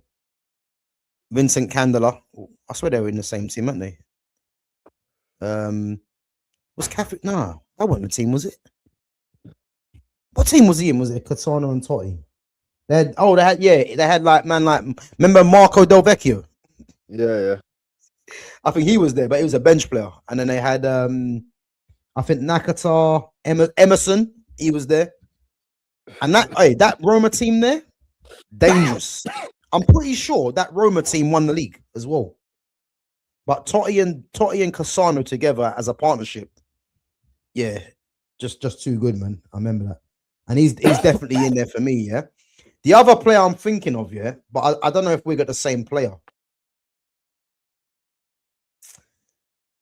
And that is Julio Baptista. Yeah, bro. It was, yeah? Okay. One sec, let me just block out the strikers. Just so, can you see that? Nah, not really. Let me see. Oh, yeah. Okay, yeah. So, bro, I didn't think. I thought you was thinking someone else, like a Bojan. Nah, man. Cassano, Totti, Baptista. That was my three there. Okay, In that order. that's good. Cassano on the right, and fucking Baptista on the left. Bro, you know what? Yeah, you see, Baptista. I think he was actually underrated because I remember him at Sevilla before he went to. Was he from Sevilla to Arsenal? He went. Bro, I remember hearing about him and him being a wonder kid at Real, bro. Yeah. But no, but he was at Real after Arsenal. Nah, I Yeah, swear yeah. that was him going back to Real, weren't it? Nah, bro. He went to Real after Arsenal. I'm pretty sure he did because I remember him when he was at Sevilla because he got the move to Arsenal from Sevilla, and then at Arsenal, I think he left Arsenal. Yeah, I think he left Arsenal to go to Real Madrid, if I'm right. And then from Real Madrid, I think he went to Roma. I'm pretty sure that was his pattern. Yeah. No. Sevilla, then Real, then Arsenal, then Roma, then Malaga. Oh, So Sevilla, then yeah. okay, Sevilla, then bro, he was a monster for Sevilla. Yeah. And that's what I'm saying. When he went to Real, I got onto him then, and he was a beast, an Yeah, absolute he was. beast. But he weren't starting for Real in it, so it still He felt was on like loan. He was on loan up from Real. Yeah, I remember. Big up to Ammo. Yeah, you gone. But yeah, just fucking from there, I knew like, yo, he's a beat, and I swear they actually nicknamed him the Beast or The something, beast. innit? Yeah. It's like, bro, fucking yeah, problem. Now, obviously, he went to Arsenal, and didn't do anything there, did he? No. Well, to be fair, he had a couple of good decent seasons, I think. But in terms of what was predicted, I don't think he kind of reached them levels, innit? No, But because that's the thing. It was only 2006 he joined Arsenal. 2008 he joined Roma. So he's only there literally 2 seasons. I can't remember much from him. You know what I mean? Obviously, to yeah, be sold in 2 seasons tells me you're a flop, innit? yeah, I have it. Or But the thing is, I think I'm trying to think who do they have as strikers at the time? Because remember, he was actually a number 10, but then they played him more as a number 9 in the end, didn't it? yeah. One sec. Let me just fucking pull it up now and see who Arsenal add to 2006 quickly. Oh my god, are you kidding me? What? Are you kidding me? One sec, bro. Oh, you are kidding me. Come on. No way. One second. I just want to. I'm watching France, yeah? They've named their squad.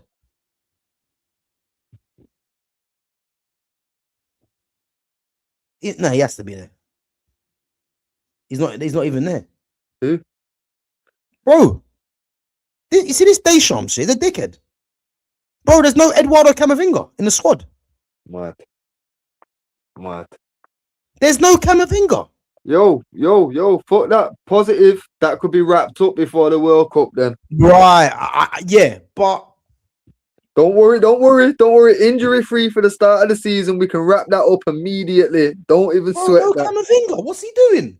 Just think United.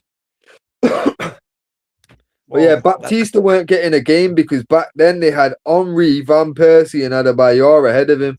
Okay, yeah, makes sense then. Yeah. Fucked it. No wonder he flopped. Yeah, but he was a beast, man. He was actually a beast. Yeah, 100, and then obviously striking.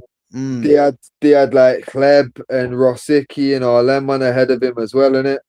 Yeah, and I think because the thing is, I think he wore number 9 for them as well, so they were playing him through the middle. But that's when they had the partnership of Van Persie and Henry in it, and obviously Adebayor I think was coming through as well. So Yeah, because Adebayor was only 23 then as well. Yeah. So yeah, man. Bro, that's from me. I know Camavinga in the squad. I can't believe it. Yo, fuck that. Like I say, all I wait for in a World Cup is for the United players to get home, and fuck that. That just tells me because obviously we know we need to do so much business. We have to wrap a few deals up if possible before the World Cup and during the World Cup. Yeah. That just makes that another option, and it's a very good option. So Bro, Fuck we it. do you know what? Yeah, I'm just praying. Yeah, I'm just praying that the fact that he's not going, we just somehow do this deal now, man. That's what I'm saying. This, It's got to come on. like knowing that they were already trying to offload him, and knowing Yeah, now he's not going to the World Cup. It's get your checkbook out now. You know what I yeah. mean? He Hopefully. can be joining your team on the fucking 1st of June or whatever the fuck it is. Like fuck that. Get him in now. Get him in immediately. Yeah, man. Unless he said, yeah, that he wants to stay at Real, which I don't know why. You know, I know Mourinho's coming in, so whether Mourinho likes him or not, I don't know. But if Man United know that he's not going World Cup, man, just put just put an offer in or something, man. Like you've got a player there that's 23 years of age. You know, putting the injuries to the side because he is fit now. Bro, 45 mil, you probably get him. Thing is, even if my man's turned around and said, "I want to stay," test the Yeah. result. That's my point. And see what That is my point. That's 'cause all I want to hear. if I said I wanted to stay somewhere and then a bid came in and he accepted it, I'd be probably a bit more inclined to look at the offer now because wait, I've told you I want to stay and you're still accepting these shitty offers. That's my Nah, point. That you know is what I my mean? point. I just So want them to put a bid in, yeah, just so they can show some sort of intent. Even if yeah, he turns around and says, "Look, I ain't moving," at least show the intent because you've got a player there. I don't care what no one says. Yeah, he's one of the best midfielders in the world. If he goes any team he goes to, if he leaves Real, he'll go back to what he was. yeah. No, but this is the thing for me. If I'm in charge of getting the deals done now, yeah, one of the only things that's coming against Camavinga is injuries. Yeah, Yeah, yeah, yeah, looking at it like got a World Cup coming up. Let's see what happens at the World Cup because if he ends up getting a 6 to 9 month injury in the fucking group stage and we sign him a week before he gets on the plane, we're fucked. yeah, yeah, You yeah, know what yeah, I mean? So yeah, it's one of them like especially with an injury prone or injury hampered player, you're going to wait until you're in the clear, innit? But yeah. now this like obviously today that being released that should be the green light and if anything by the end of the week we need to put a fucking bid in because Oh, why are we bro, waiting I'm praying, man. I'm praying, because man. their Come league's on. done, their league season done now. You know what I mean? Like they're just trying Yeah. to get to the end of it like we are, so there's no reason why we can't do business. Come on, man. We have to be getting Camavinga, man. As I said, just put a bid in. Just put a bid in, man. Who knows, man? Who knows? But yeah, bro, I ain't gonna lie, I'm shocked, man. I thought he'd be in the squad because he's been in the squad under Deschamps and he just left him out. Left him out, man. Can't believe it. Is what it is. All right, this last position. I ain't gonna lie, yeah, this is tough. How? Well, for me, yeah, it's going back to was he better at another club? Of course he was, but it's fucking you know who it is. All right then, Mirko Vucinic it is. You know what I mean? Yeah. It's our name with a gym pass. What we talking about? You know what? You know what? Yeah, I was literally thinking to myself, it's got to be him, yeah. But if we're basing it off how good he was he better at Inter than he was at Roma? Yeah, he was obviously. But here's the thing for me: Yeah, when you look at the strikers they had, yeah. bro, he's in his company on my list is Adriano, Bojan, and Dzeko. Never. It's Adriano, bro. Fuck Nah, this. bro. What? Wait. I'm getting rid of Bojan and I'm putting in Vincenzo Montella. But it's still Adriano, bro. All right, let's stop playing games in. It's that same argument of the R9. It doesn't matter what version of the player it is. It's him in it. You know what I mean? It's that guy. Bro, he was illegal. This guy, man. You know what? He don't get the flowers he deserves, man. Like as I said, man, this guy was an absolute animal. An It's animal. because people do go off the consistency and longevity thing in it, and it's like I feel like people kind of take like careers like a gigs and a skulls and that for granted. Like man are meant to have these super long careers. Like you don't know how long it's gonna last, innit? But when you see someone with the peak that he reached, ridiculous. Not many have reached that level. You know what I mean? He's in rarefied atmosphere around like the company you can keep. Bro, he was that good, yeah. As I said, yeah, he could have been what R9 was. He was just that good. Like he had everything. Look Like at he was. this. You said R9 with gym pass. That's literally what he was. Yeah. Yo, look at it like this. Romario, was the OG for our generation. Yeah. And R9 was the step up from Romario when he reached his prime. Like peak R9 was the step up from Romario, but then peak Adriano seemed like he was the upgrade from fucking R9. He like I say, 100. he was R9 with a gym pass.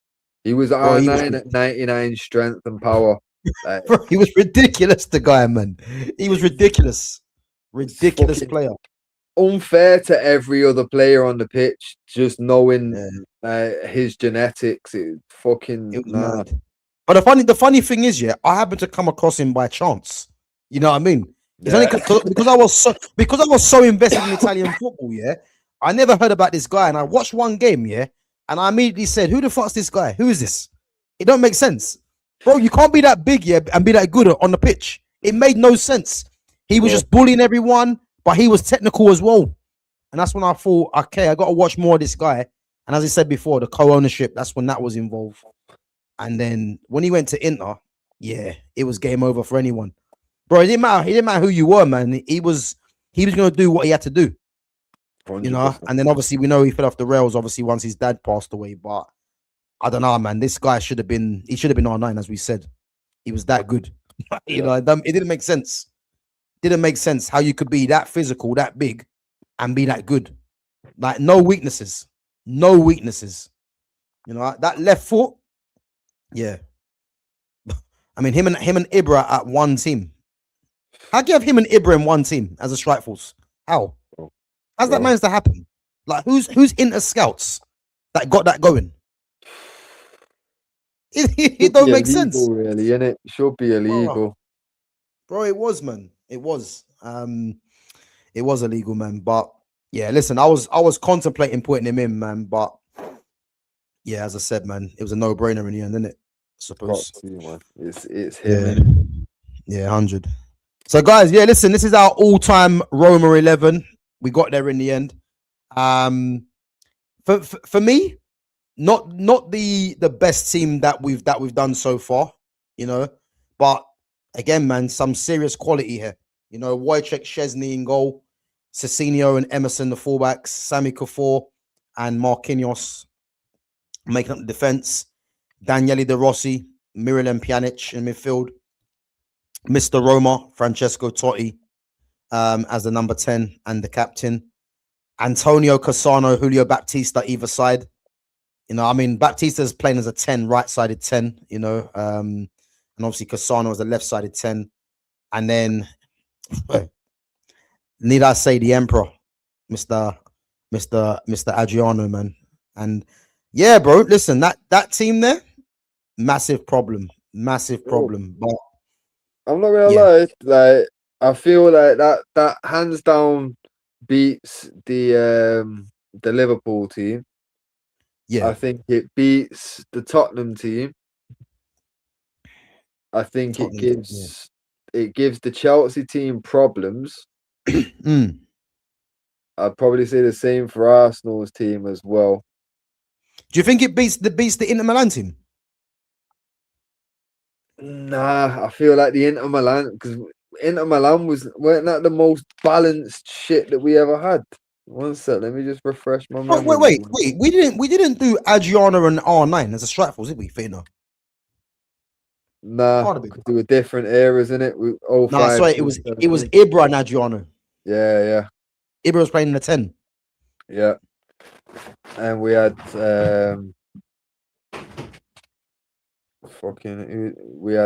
Vidic, Lucio, and was it Samuel? Christian was it Christian Chivu? It was Chivu. Oh yeah, Chivu. Yeah. And then midfield was was it Cambiasso and Varane? Or did we put Vieira in there? Yeah, because I've got Vieira in the list, but I swear didn't Lumi fucking pop up saying Vieira wasn't the same player, and Yeah. that's because it was either Vieira. No, it was Cambiasso and Varane. Yeah, it was because Ibra was in the 10, Recoba was on the right, and who was on the left? On the left. Who was on the left? It wasn't Figo. It was Schneider, Coutinho. Wesley Schneider. Yeah. Recoba, Schneider, Ibra, Adriano. Ridiculous.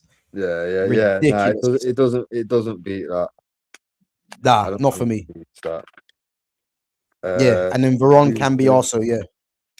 What was the Juve one like? No, let me have a quick fucking refresh.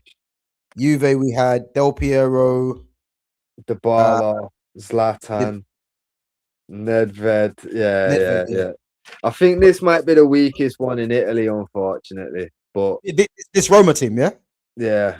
Obviously, like AC was fucking ridiculous. Like I think AC might be the strongest team in it. Yeah. Because they had everything. Absolutely everything. The only position AC's defense is as strong as their attack. Yeah. And I think that's the only balance they've had that we've got out of all the teams. Yeah. Because if you look at Roma's front line, their front line's comfortably better than the defense. Yeah. You know what I'm saying? So with Juve, obviously we went 3 at the back in it with fucking Thuram, Cannavaro, fucking what was it? Was it Lucio as the other one, or was it Chiellini? I think we went. Did we go Lucio? Yeah, I think we went Lucio. Yeah, we went Lucio. Yeah, I think. Yeah, and then obviously the midfield of fucking what was it? Pirlo, Vieira, Pogba. Wait, yeah, Pogba was in the 10. 3 10s in it. Pirlo, no, it was no, wasn't it? Was it? Then we moved Pogba into the centre. Yes, to put Del Piero, Dybala, and we left Vieira out of the Juve one. That's what it was. So we Pogba, Pirlo, Pogba, Pirlo, Nedved, Dybala, Del Piero with Zlatan. Oh yeah, and then Ibra. Yeah. And that's what I'm saying. Like that, pretty well balanced as well, innit? So yeah, I feel like this Roma one might be the weakest one, but I feel like the only way we could have potentially strengthened it, like just on first viewing, is obviously if Maicon and Ashley Cole was at the fullbacks. But as we said at the start, in it, like them man weren't the same player. Like if we're going off time at Roma, we probably got it right with the fullbacks and that. But even switching them man out and going Maicon and Cole, I don't think it beats any of the other Italian teams, to be fair. No, I think definitely out of the ones we've done so far, this Roma team unfortunately is the bottom one. But and then it does beat teams from the Prem, though. Like it definitely beats because like bear in mind Liverpool's just got an attack. You know what I mean? So this beats that. And then obviously fucking I feel like it also beats not even Virgil can save them, no? No, come on, bro. Come on. Fucking hell. More hope in Skirtle saving him. But it's nah. For me, like this one beats them. It might even beat Tottenham. But I know didn't Tottenham have like Gaza, Modric, so it might be a bit more of a tougher match that. Yeah. But yeah, like we have to go through all the teams at the end, man, and just and compare them properly. Yeah. And do like a little Premier League table of where they Yeah, finish. You yeah, know what I mean? yeah. Like That'd who be sick. beats who and decide it like that way, innit? Yeah. Like go through team for team, like who beats 100. who. Yeah, I'm Or, on or that. maybe even do an ultimate team. So all the teams that we've done and who gets into the ultimate team. To be fair, I don't think we're ever going to do that because I mean, how No, do you that's do too it? because you know what, that's too hard. But what I would say is, cause we're Yeah, gonna go back round in the cycle. So when we come back round and do like the 95 to 04 Spain, Italy, and all that, go yeah, well that on the third cycle essentially go like the Barca versus Barca, who makes the ultimate team out of these two ultimate Barcas. You know what I mean? Like mm, that might be the easy. Even that's gonna be a fucking nightmare. Because yeah. imagine the all-time 11 for 95 Barca to 2004 is insane. And Bro, then I still putting got that, I still got my list here.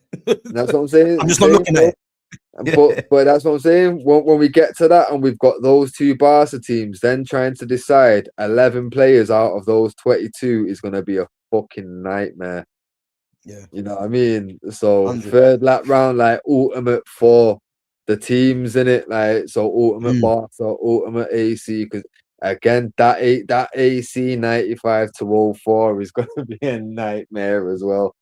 100, Like, 100. bro, I feel like them two there, Barca and AC, on all aspects are gonna have the two strongest. I think they're gonna have two strongest from the like 95 to 04, the 05 to 17s, and I think when it comes down to ultimate 11s, that they're absolutely gonna be insane.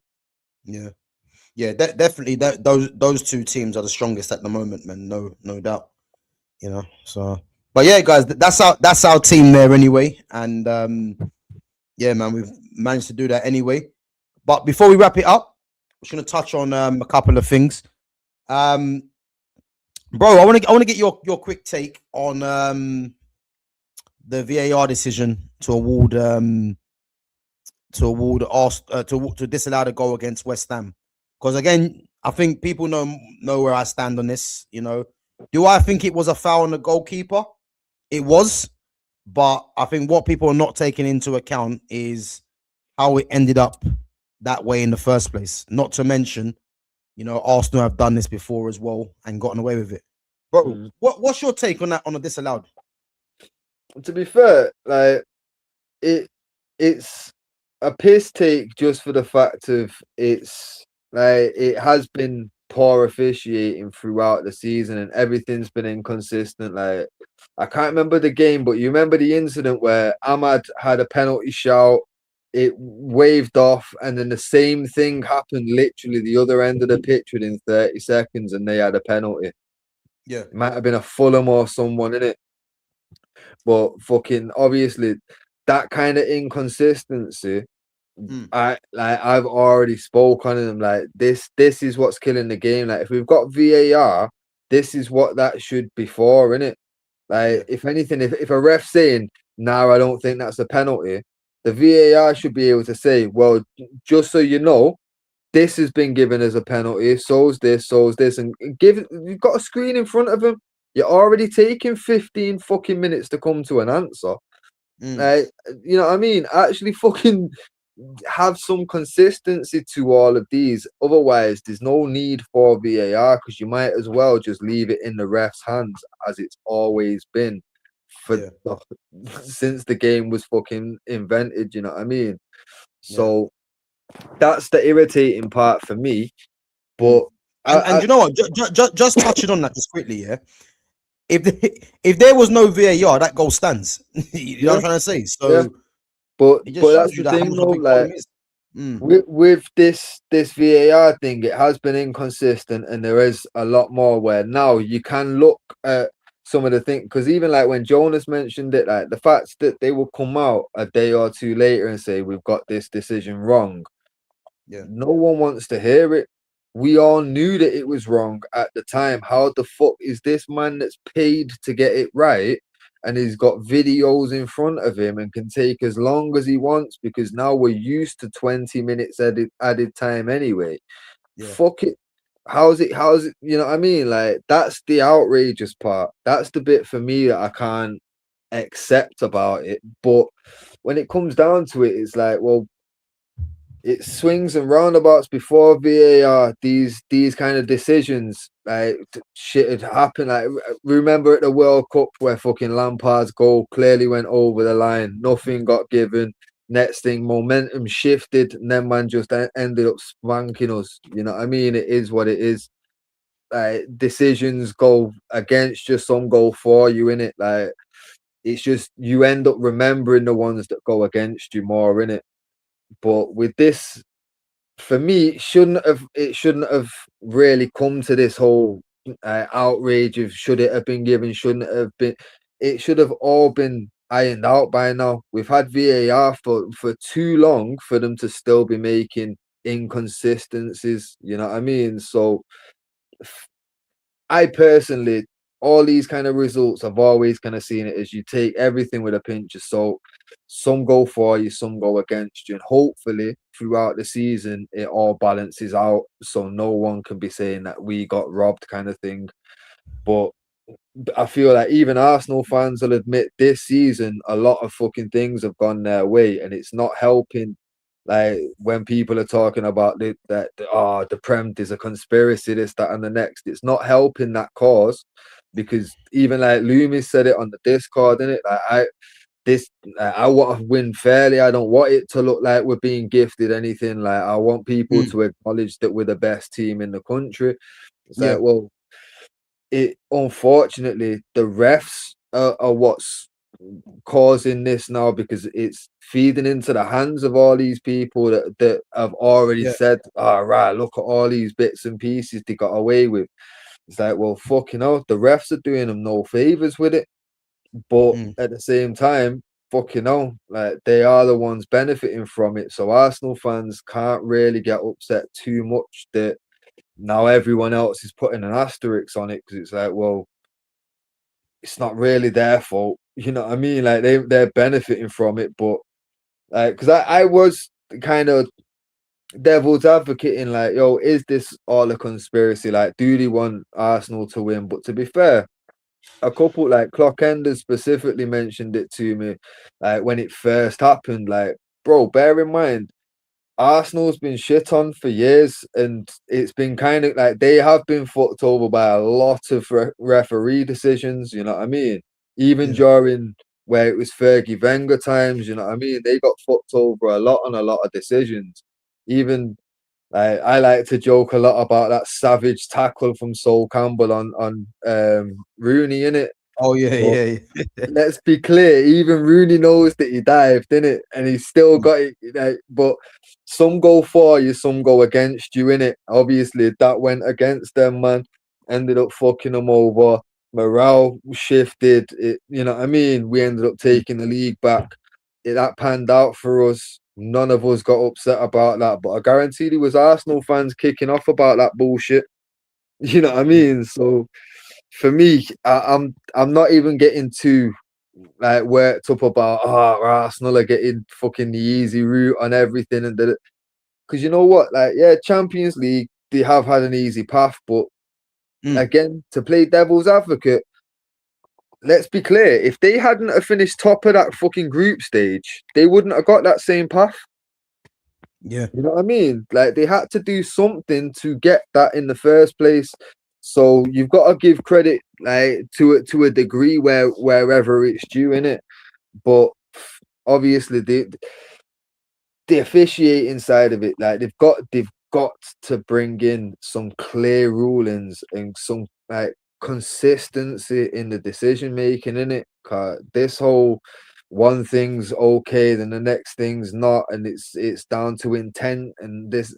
How do you know what this other guy is thinking in the heat of the moment? How do you know what he's thinking? You know what I mean? Like I'm not here to have our intent and this, that, and the next. Like I say, in these things, like yo, I said it the other day to somebody. I'll be happy to see Kobe Mainu give Virgil a F5 in the box draw in a corner if he's gonna get away with it.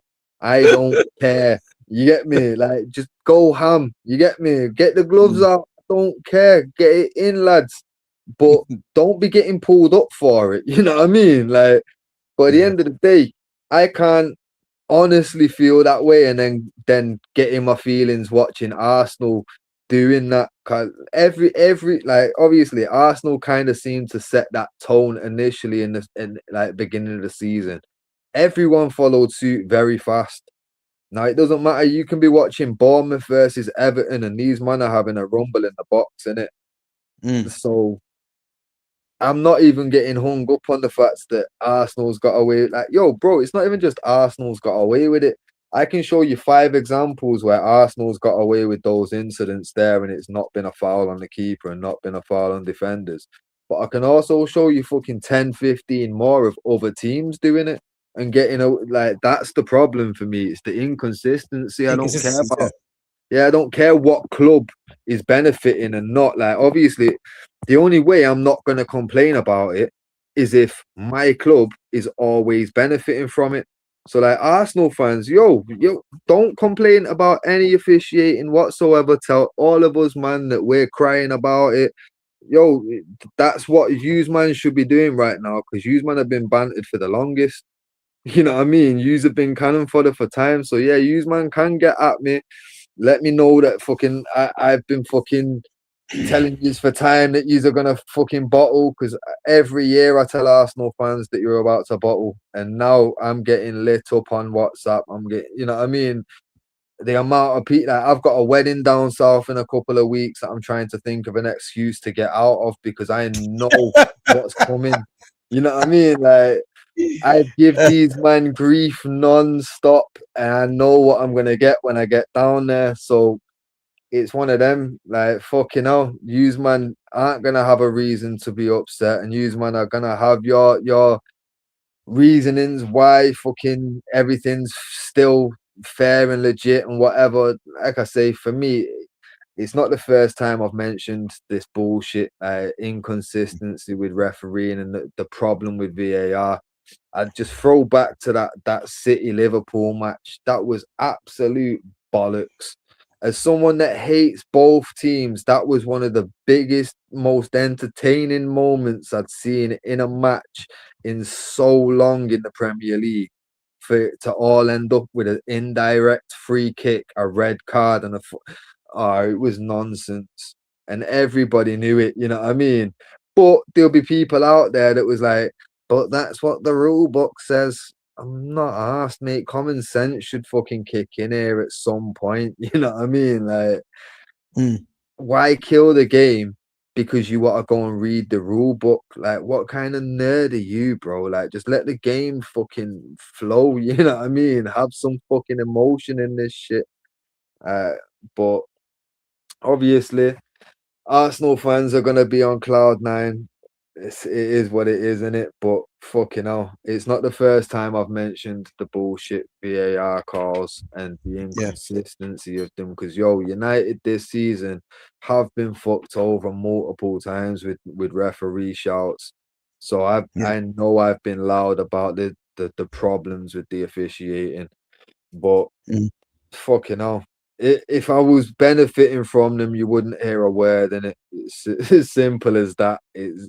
But since I'm not benefiting from them, I am gonna be upset that fucking hell. Who's this meant to help? You know what I mean? Because these rules and these fucking like additional fucking like VAR coming in was meant to make the game fairer and more consistent across the board. And it's just highlighting how unfair it is. Like, I just prefer. Remember back in the day when the ref used to get it wrong and we'd see it on Match of the Day, and that's where we'd find out. Bro, we're literally finding out before the ref makes the wrong call that he's making the wrong call. You know what I mean? It's embarrassing. Like, we're watching him on the field. We're watching it 4 or 5 times from the angle they want to give us, and we know what the call should be. And then these men do it wrong and expect no one to kick off. It's like, it doesn't make sense. If you're gonna spend time letting 2 men in a room somewhere in the stadium observe it from different angles and then get the ref that's on the pitch to go over to another screen and watch it there multiple times, I don't know how we're getting it wrong, lads. You know what I mean? We've got 6 eyeballs watching this that are all meant to be referee or ex-referee. How the fuck are we getting this wrong?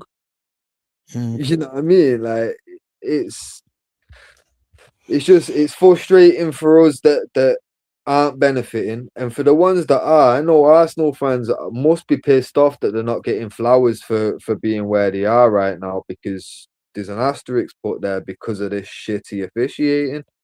Yeah. Like everyone should be pissed off, really. Even them. But bro, this is the thing, yeah. This is the thing, yeah. Because I can't follow what you've said, yeah. But this is the thing. It's like this isn't about Arsenal. Like I've been consistent the whole season, yeah. I've said that.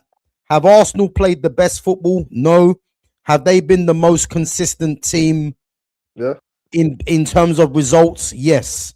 You know what I mean? And I think based on that game against West Ham, the main thing I look at with the West Ham game is that Matthias Fernandes should have put that game to bed earlier on with the miss. Yeah? And again, was it a foul on David Raya? Yes, it was. It was a foul on David Raya. Even if people think it was harsh, it technically was a foul. But my thing with that, yeah, is that I've seen Arsenal do something very similar all season. Yeah. Not to mention, people, and mainly Arsenal fans as well, they're just ignoring the fact that Trossard had his hand around Pablo, which initiated the contact with David Raya in the first place.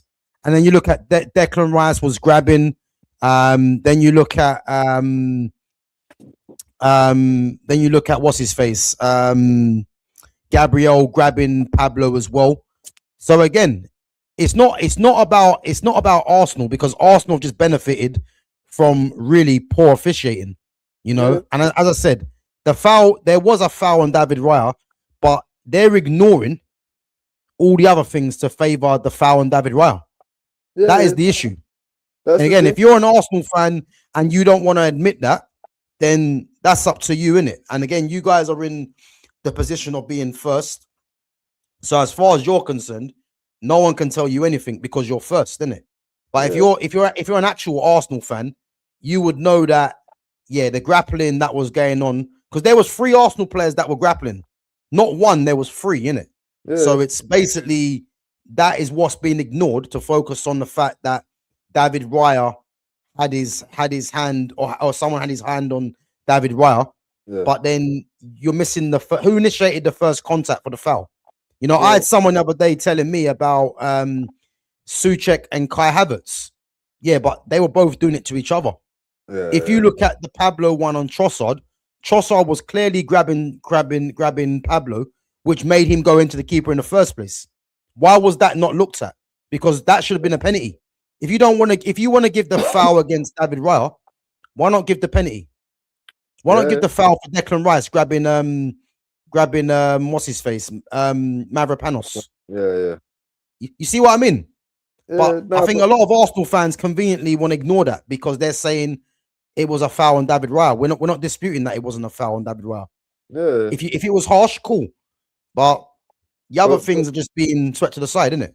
But that's the thing, though. Like, we even discussed it on Monday, and it's like, realistically, I do feel like I'm happy. Like I say, yo, F5 a man in the box if you're gonna get away with it. You know what I mean? But if it's gonna get pulled up, don't fucking bother. But obviously, these men are getting away with it, and that's what some Arsenal fans will say. Like, yo, like I've got a brother that will openly accept, like, yes, we will cheat as long as we can get away with it. Why not? Like, well, fucking fair play for admitting it at least, innit? But it's one of them, like, I'm on the same mentality. I don't want to see us being fucking like snaky slash, like, but we've discussed it before. Like, everybody hates a shithouse that's playing against them, but get that shithouse on my team and I'll love him. You know what I mean? Cunha, I love him. You know what I mean? Richarlison, I fucking hate him. But if he was at United doing the things that he does when we're in leading positions, I'd love it. Absolute shithouse. But you don't appreciate it when it's not in your club, innit?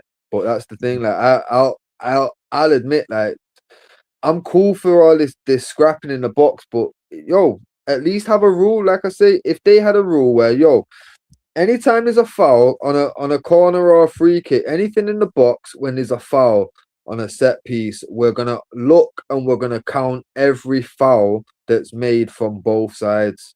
Yeah, and whoever has fouled the most, it's going against yous.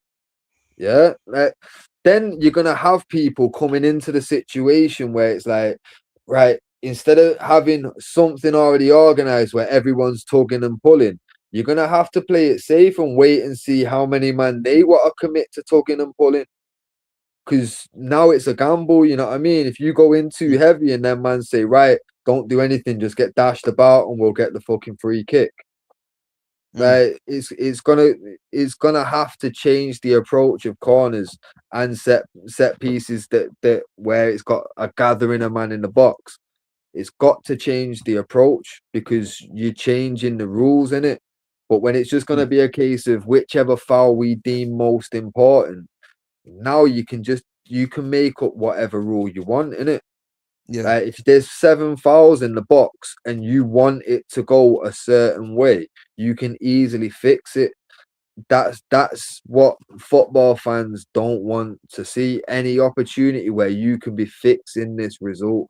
We want to see actual win or lose or draw. Like, it doesn't matter. We need to see the actual thing, not what the refs want or what the league might want.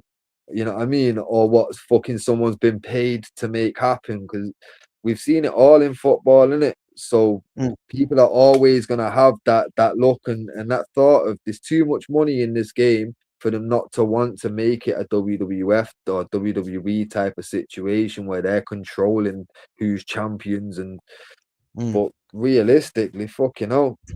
But bro, listen, look at it like this as well, yeah.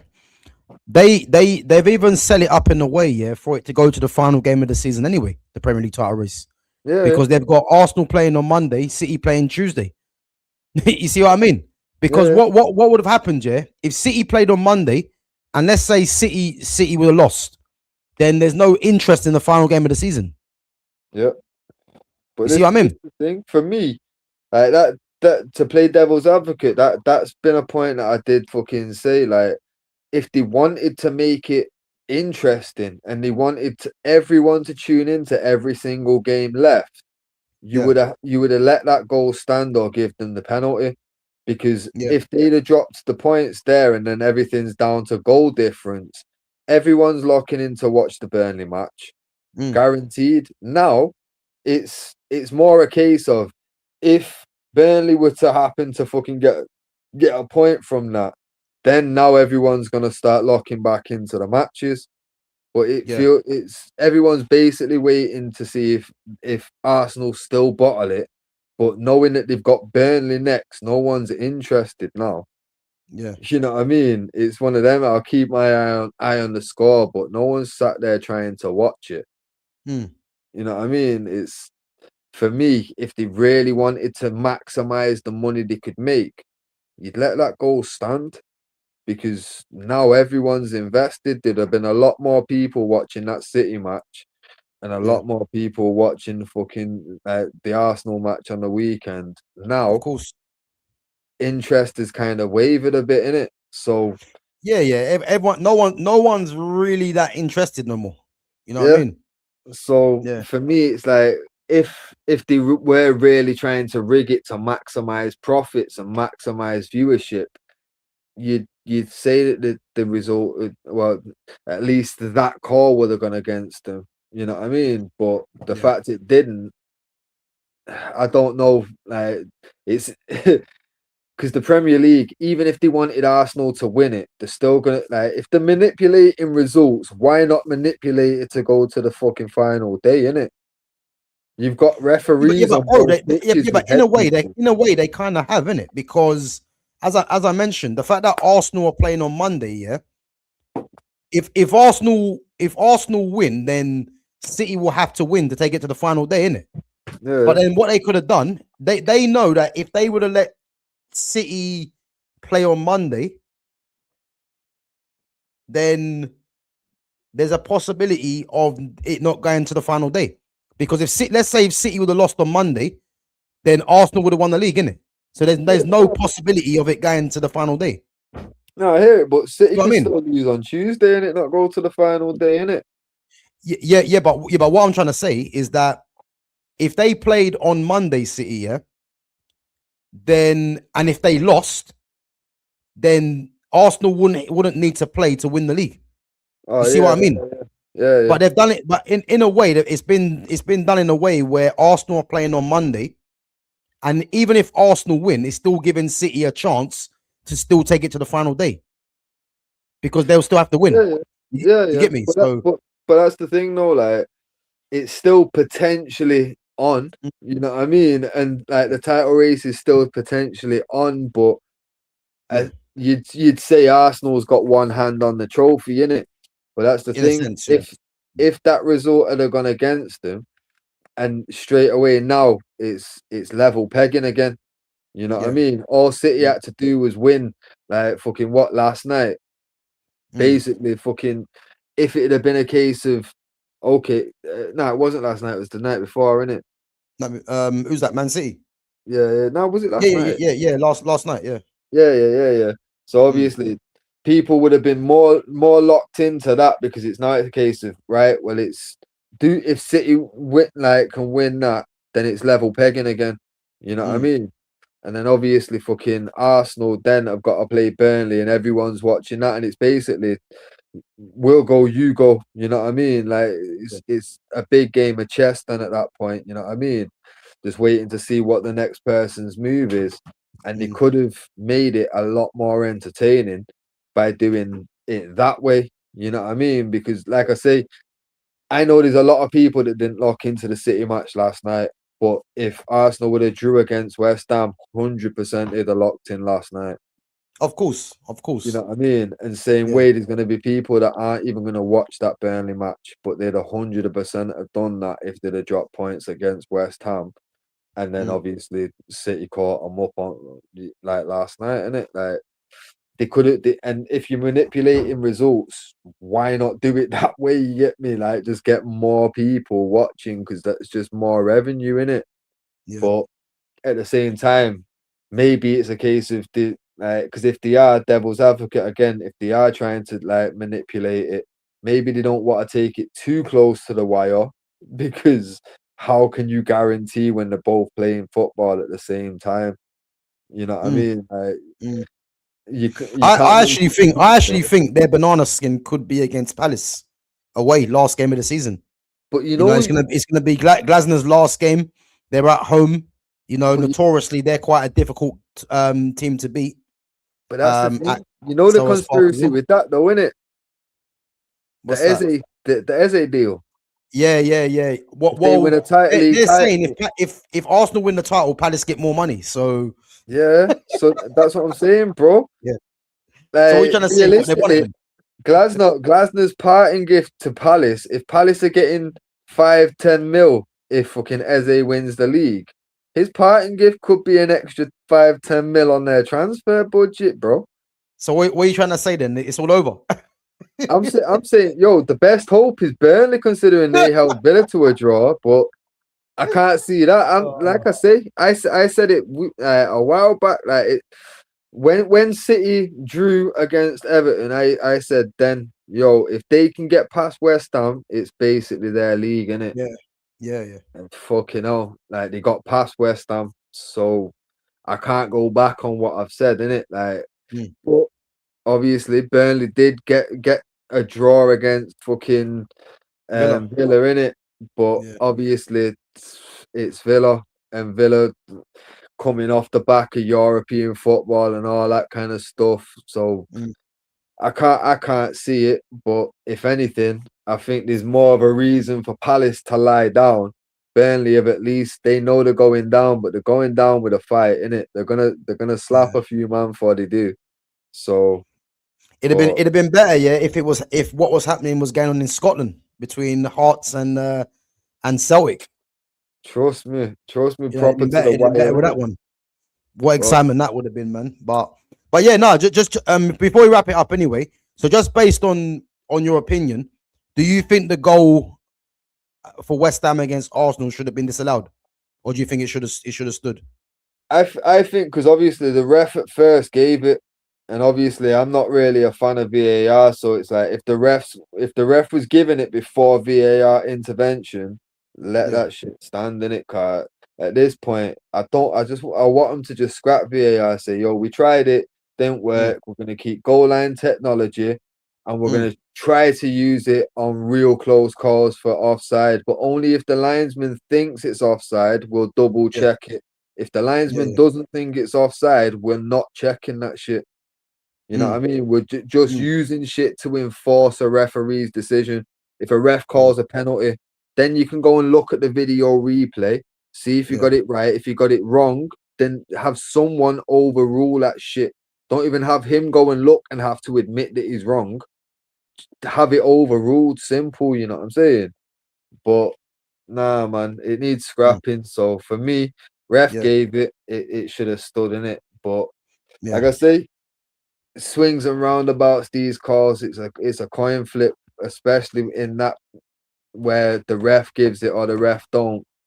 Like I say, ref wanted to give it, fucking give it in it. But Yeah. Yeah, obviously, to be fair, he should never have consulted VAR really, if we're being yeah, honest. So it should have like once it had crossed the line and mm, VAR's fucking even trying to say there might be some like fucking at that point, it should okay. Even if you want to check it, when you see that it's six of one, half a dozen of the other, everyone's fouling each other. At that point, I'm saying fuck this. Like yeah, everyone was giving it, so yeah, it's just standing. yeah, I'm not doing this bullshit. But yeah, again, that's nothing new to what I've said. I said it with the Liverpool City. Don't send off Shabazz. Don't fucking give it a free kick. Let the goal stand and just fucking end the game. You know what I mm, mean? Like, there's mm, no point in doing all this bullshit. But yeah, like I say, fucking the mm, ref wanted to give it. It should have been give, but yeah. obviously Arsenal fans, fucking, they're not gonna see a problem with it. And to be fair, if it was United in this position, Be the same. I'd be saying the same shit. So Yeah, obviously, it is what it is, isn't it? But I hear it, bro. the refereeing and the officiating and that, like the whole VAR thing, the standard of refereeing, we do need to definitely look into this. And as Arsenal fans that aren't bothered about the way that call went or any other calls in specific, like yo, just bear in mind that yeah, there are other fans out there now that are putting an asterisk on your success because of their shit officiating. And if you Mm, lot, obviously, I know you, a lot of you will truly believe that you are the best team in England. And if that's the case, you man should want the refereeing to be at least of the same standard that it used to be, where we're not getting criticism left, right, and center. Like the winners should be proudly winners. You know what I mean? Like now, mm, you man have got an asterisk next to your league for a lot yeah, of people, and the only other people that have got them are people that have bought the league, like City and Chelsea and Blackburn and that. You know what I mm, mean? Other league yeah, winners haven't got them fucking kind of asterisks.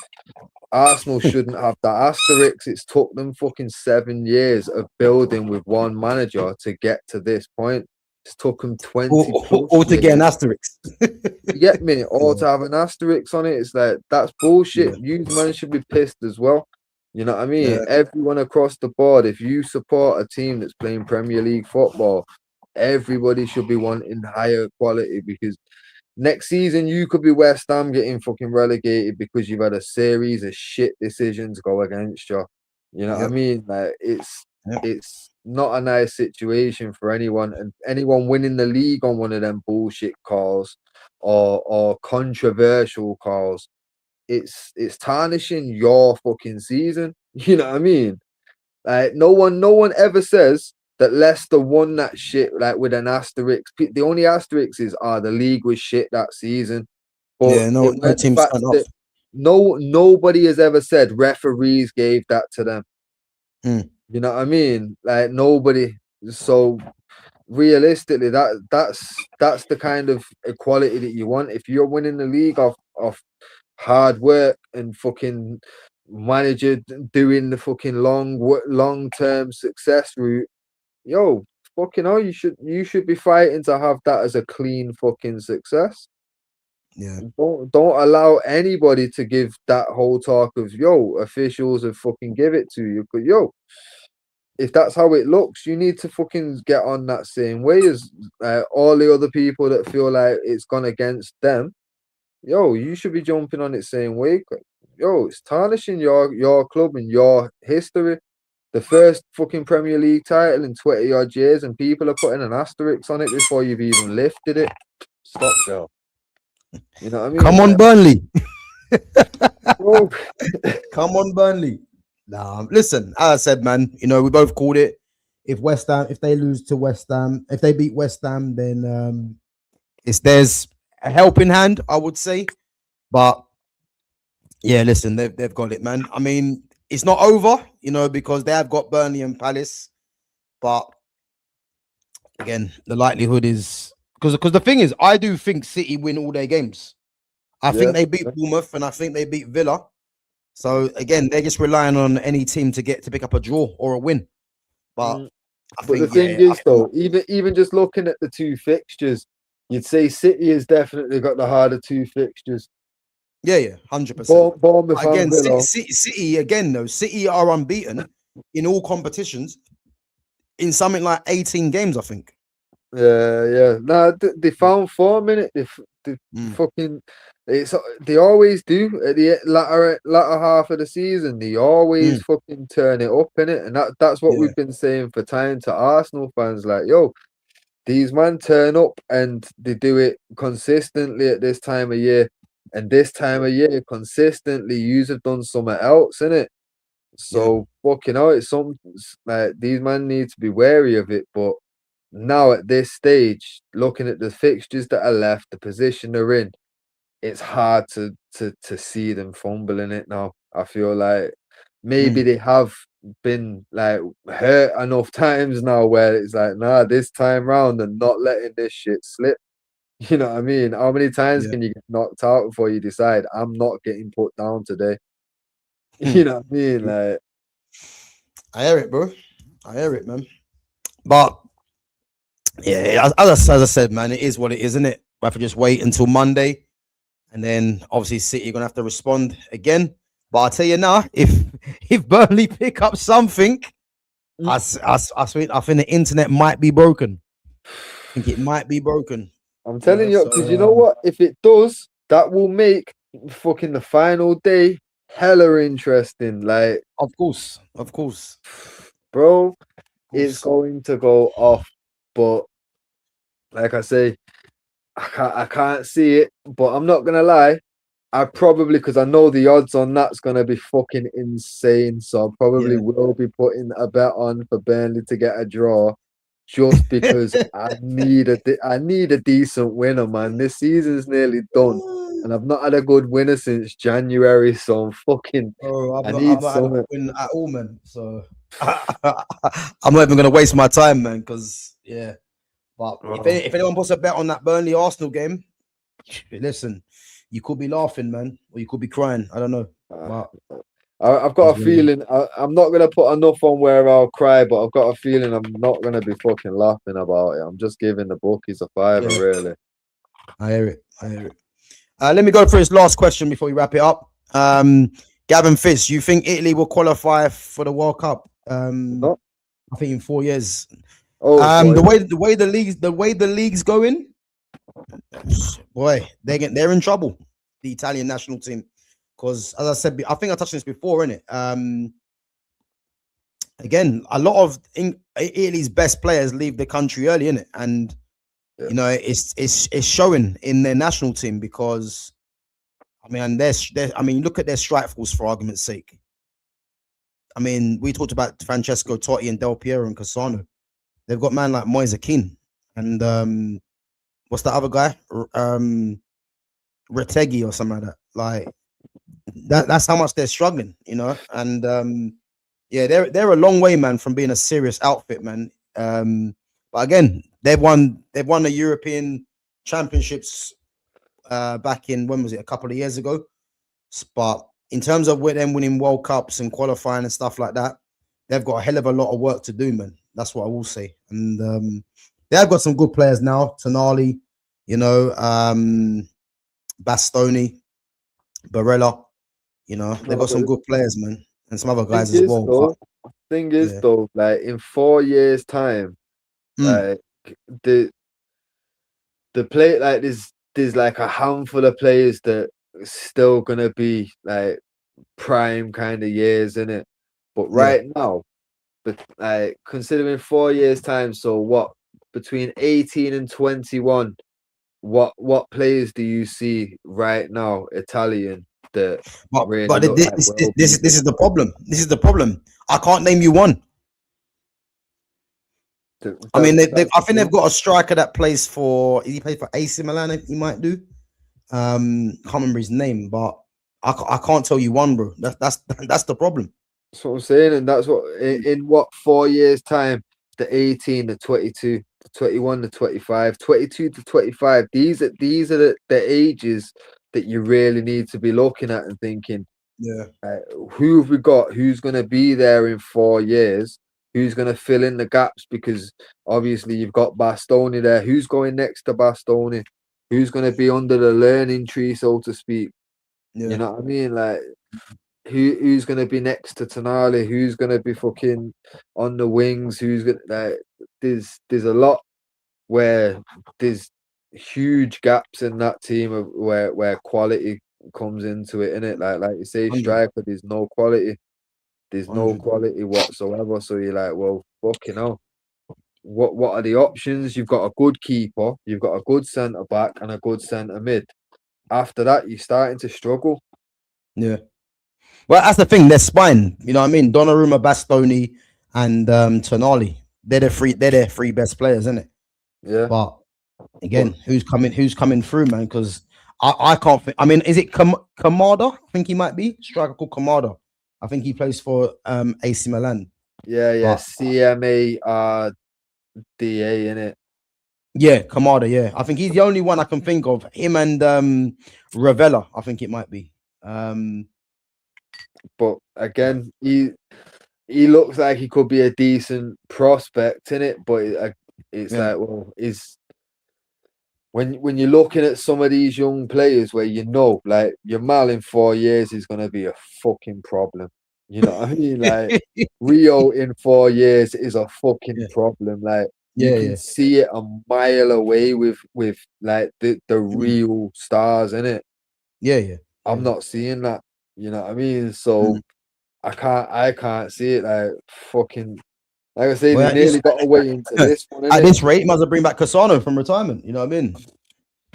That's how Bro, bad it is. fucking I don't like to be fair, I feel like they need to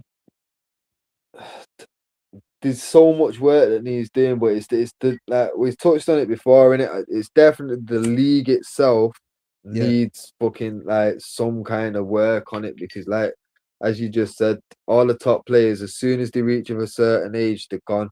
You look at fucking like Tonali was gone, fucking Donnarumma's gone, Bastoni mm, this season looks like he's gone. You know what I yep, mean? Like yep, these men are all gone by the age of 23, 24. mm, It's not a coincidence because these men have outgrown the league. When they get to quality, they've yep. outgrown their league. And the So money as well. Yeah, yeah, so they're not there then to help guide through the others to help them reach the same fucking level or reach them at least a higher level than what they're currently at. Okay, if you've yeah, got players around you of the same nationality, like straight away it's easier to learn from them and that, you know what I mean?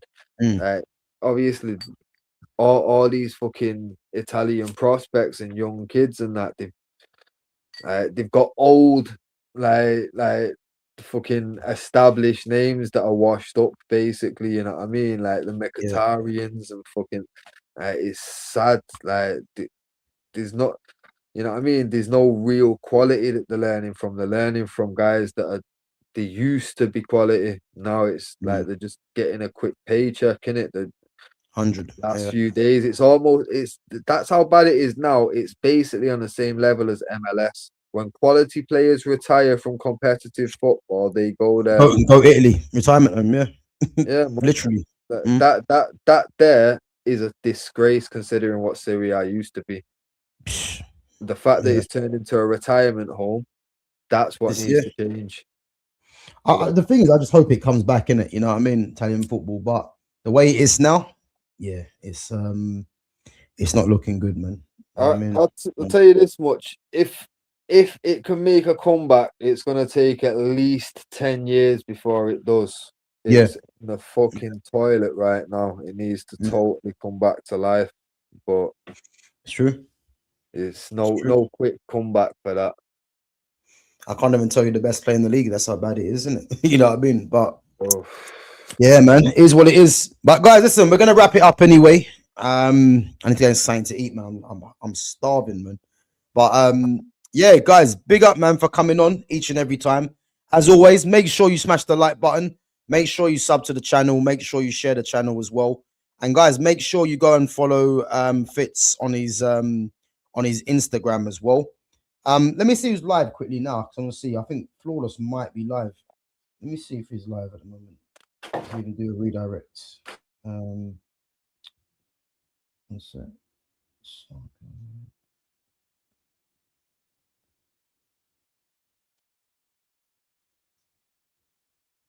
Yeah, guys, Flawless is live in about an hour's time, innit? So yeah, if you guys want to go over to Flawless at Sarcasm City TV and just type in GavGoesIn raid. As I said, he does do late streams. So again, if you like want to go and support his channel, yeah, make sure you go over there, man. Does some good content over there. So yeah, that's Flawless at Sarcasm City TV.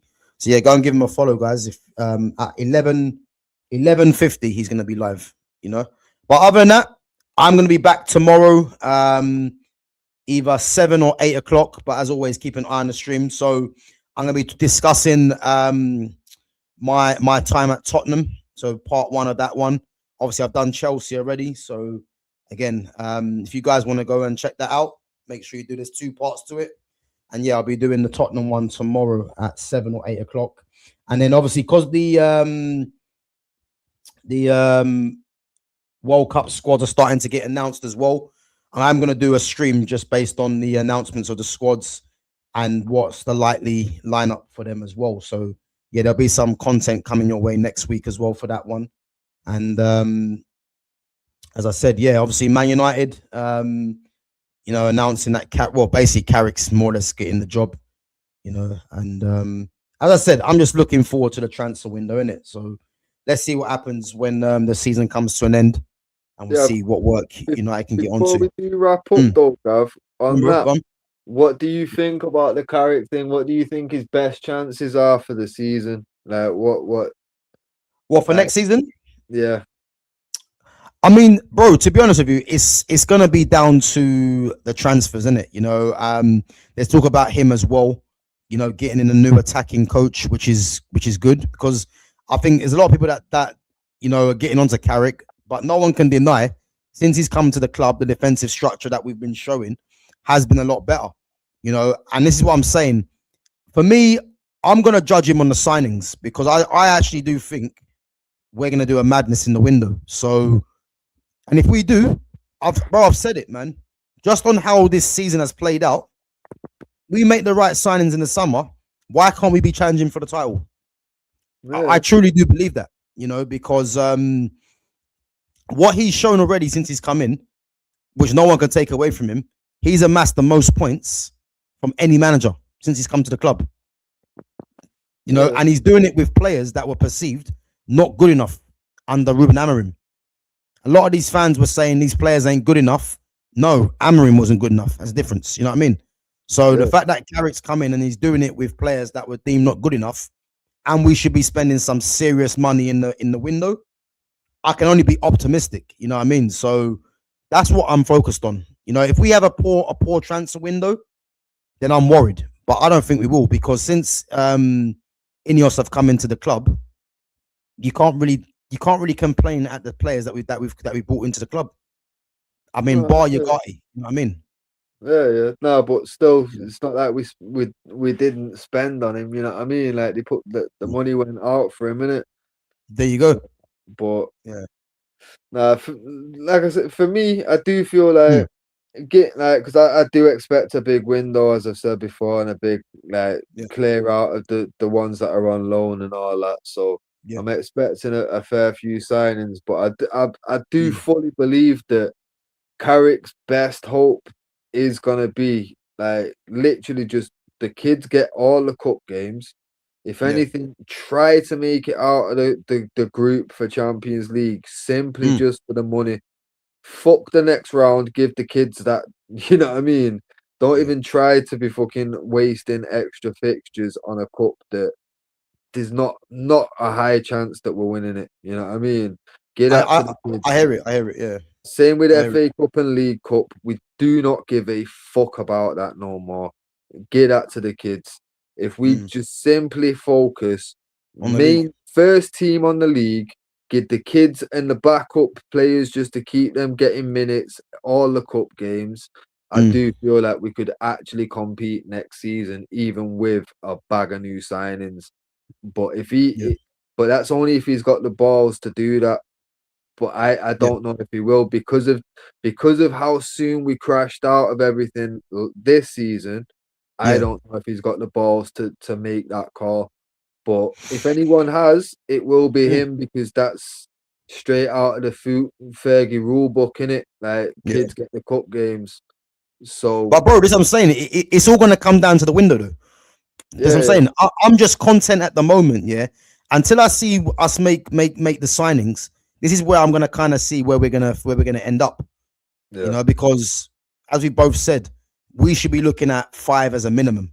And I think the club have actually come out and said 5 players minimum anyway, which is yeah, good to hear. Innit? So they're planning for a massive window in it. So we bring the right players in. As I said, with what we've got already, yeah. As I said, the league should be the main focus. Champions League is just more about just seeing how far we can get in it. We're not set up to win Champions League, but again, that could come down to do with the window to see how far we get. But the Premier League should be the main focus, and then build from there in it because the state of this Premier League, I don't see no reason why we can't challenge if we have a good window. So exactly. But that's how I kind of that's the thing for me. Knowing Champions League, mm, there's a fair few teams there that I feel over 2 legs will get the better of us. You know what I mean? And yeah, yeah, even with a good window, because bear in mind these players all have to click. You know what I mean? And they all have to hit the ground running, which yeah, they won't all. You know what I mean? So for me, it's a mm, case of like, right, if we can do what Carrick's done this season, like league games, same yeah, 11, pretty much every fucking week, unless there's an injury or suspension, we're getting mm, the same team every week. And then, like, obviously, there's gonna be where we've got a midweek game in the Champions League group stage, and then a weekend game. That midweek game, that better be for them bench players, and the rest can be kids.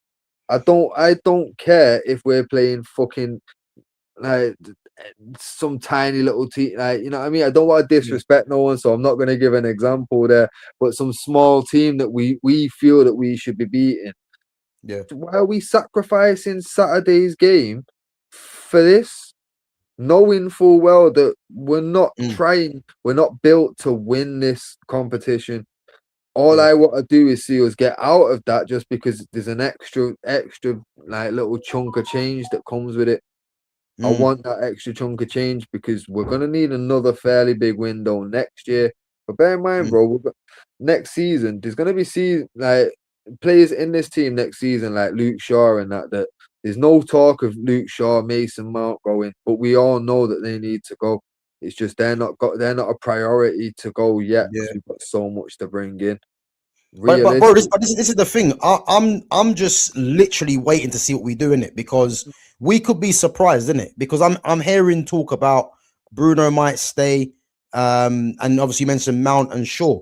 The good thing is that no one knows what's going on, which is actually a positive yeah. because we could be shocked at some of the players that we're thinking they might get one more season or whatever, and they're actually going. So this is what's exciting, isn't it? Until I see the signings we make and confirmation of players going, we just don't know what's happening. I So hear it. that's the excitement for me. But I'm optimistic, man. I'm definitely optimistic, you know. So Yeah. let's see what happens, innit? But yeah, man. Listen, guys, big up to yourselves. Gonna wrap it up anyway. As I said, make sure you smash the like button on your way out. Make sure you sub to the channel, and make sure you follow Fitz on his socials as well, which is in the description. And guys, make sure you go and follow Flawless as well on Sarcasm City TV. As I said, yeah, which is live at 11:50. And other than that, going to be back tomorrow, as I said, 7 or 8 o'clock. And then me and Fitz will be back next week. We're moving to Germany, and we're going to go. What should we do? Dortmund or Bayern first? It's up to you, bro. And have you thought about the years on that one as well? But this is why I asked you, bro, because that Bayern one's going to be a headache. You know what? We're going to do Bayern next week, yeah? And yeah, we're gonna do from the current season now, and I might take it back to probably 2005. I'll probably say 05 to now, yeah. Yeah, it's gonna be difficult, but yeah, we're gonna do that still gives us a chance to do 95 to 04, which will be a pretty mad team for them as well. Yeah. So yeah. Okay. Yeah. So we'll do 05 to the current year now, next week for Bayern Munich, and then obviously we'll go to Dortmund. And probably do a similar one as well. But, so yeah, guys, same time next week, 8 o'clock or 8:15. And as I said, yeah, I'll be back tomorrow at 7 or 8. So yeah, make sure you guys are there. And yeah, man, listen, season's coming to an end. You know, obviously World Cup squad's getting announced. So I will be doing some content around that. So yeah, I'll catch you guys for that one next time, man. Be a good one. And then other than that, guys, yeah, obviously weekends here, and obviously Monday, penultimate game for Arsenal. Let's see what happens. And then City have to respond. And then, yeah, last game of the season, man, coming up. So yeah, let's see what happens. But other than that, have a good rest of your day, guys, or night, should I say. And yeah, I'll catch you guys tomorrow. Take it easy. Fitz, later, bro. Yeah, man. Bless, brother. Later, man.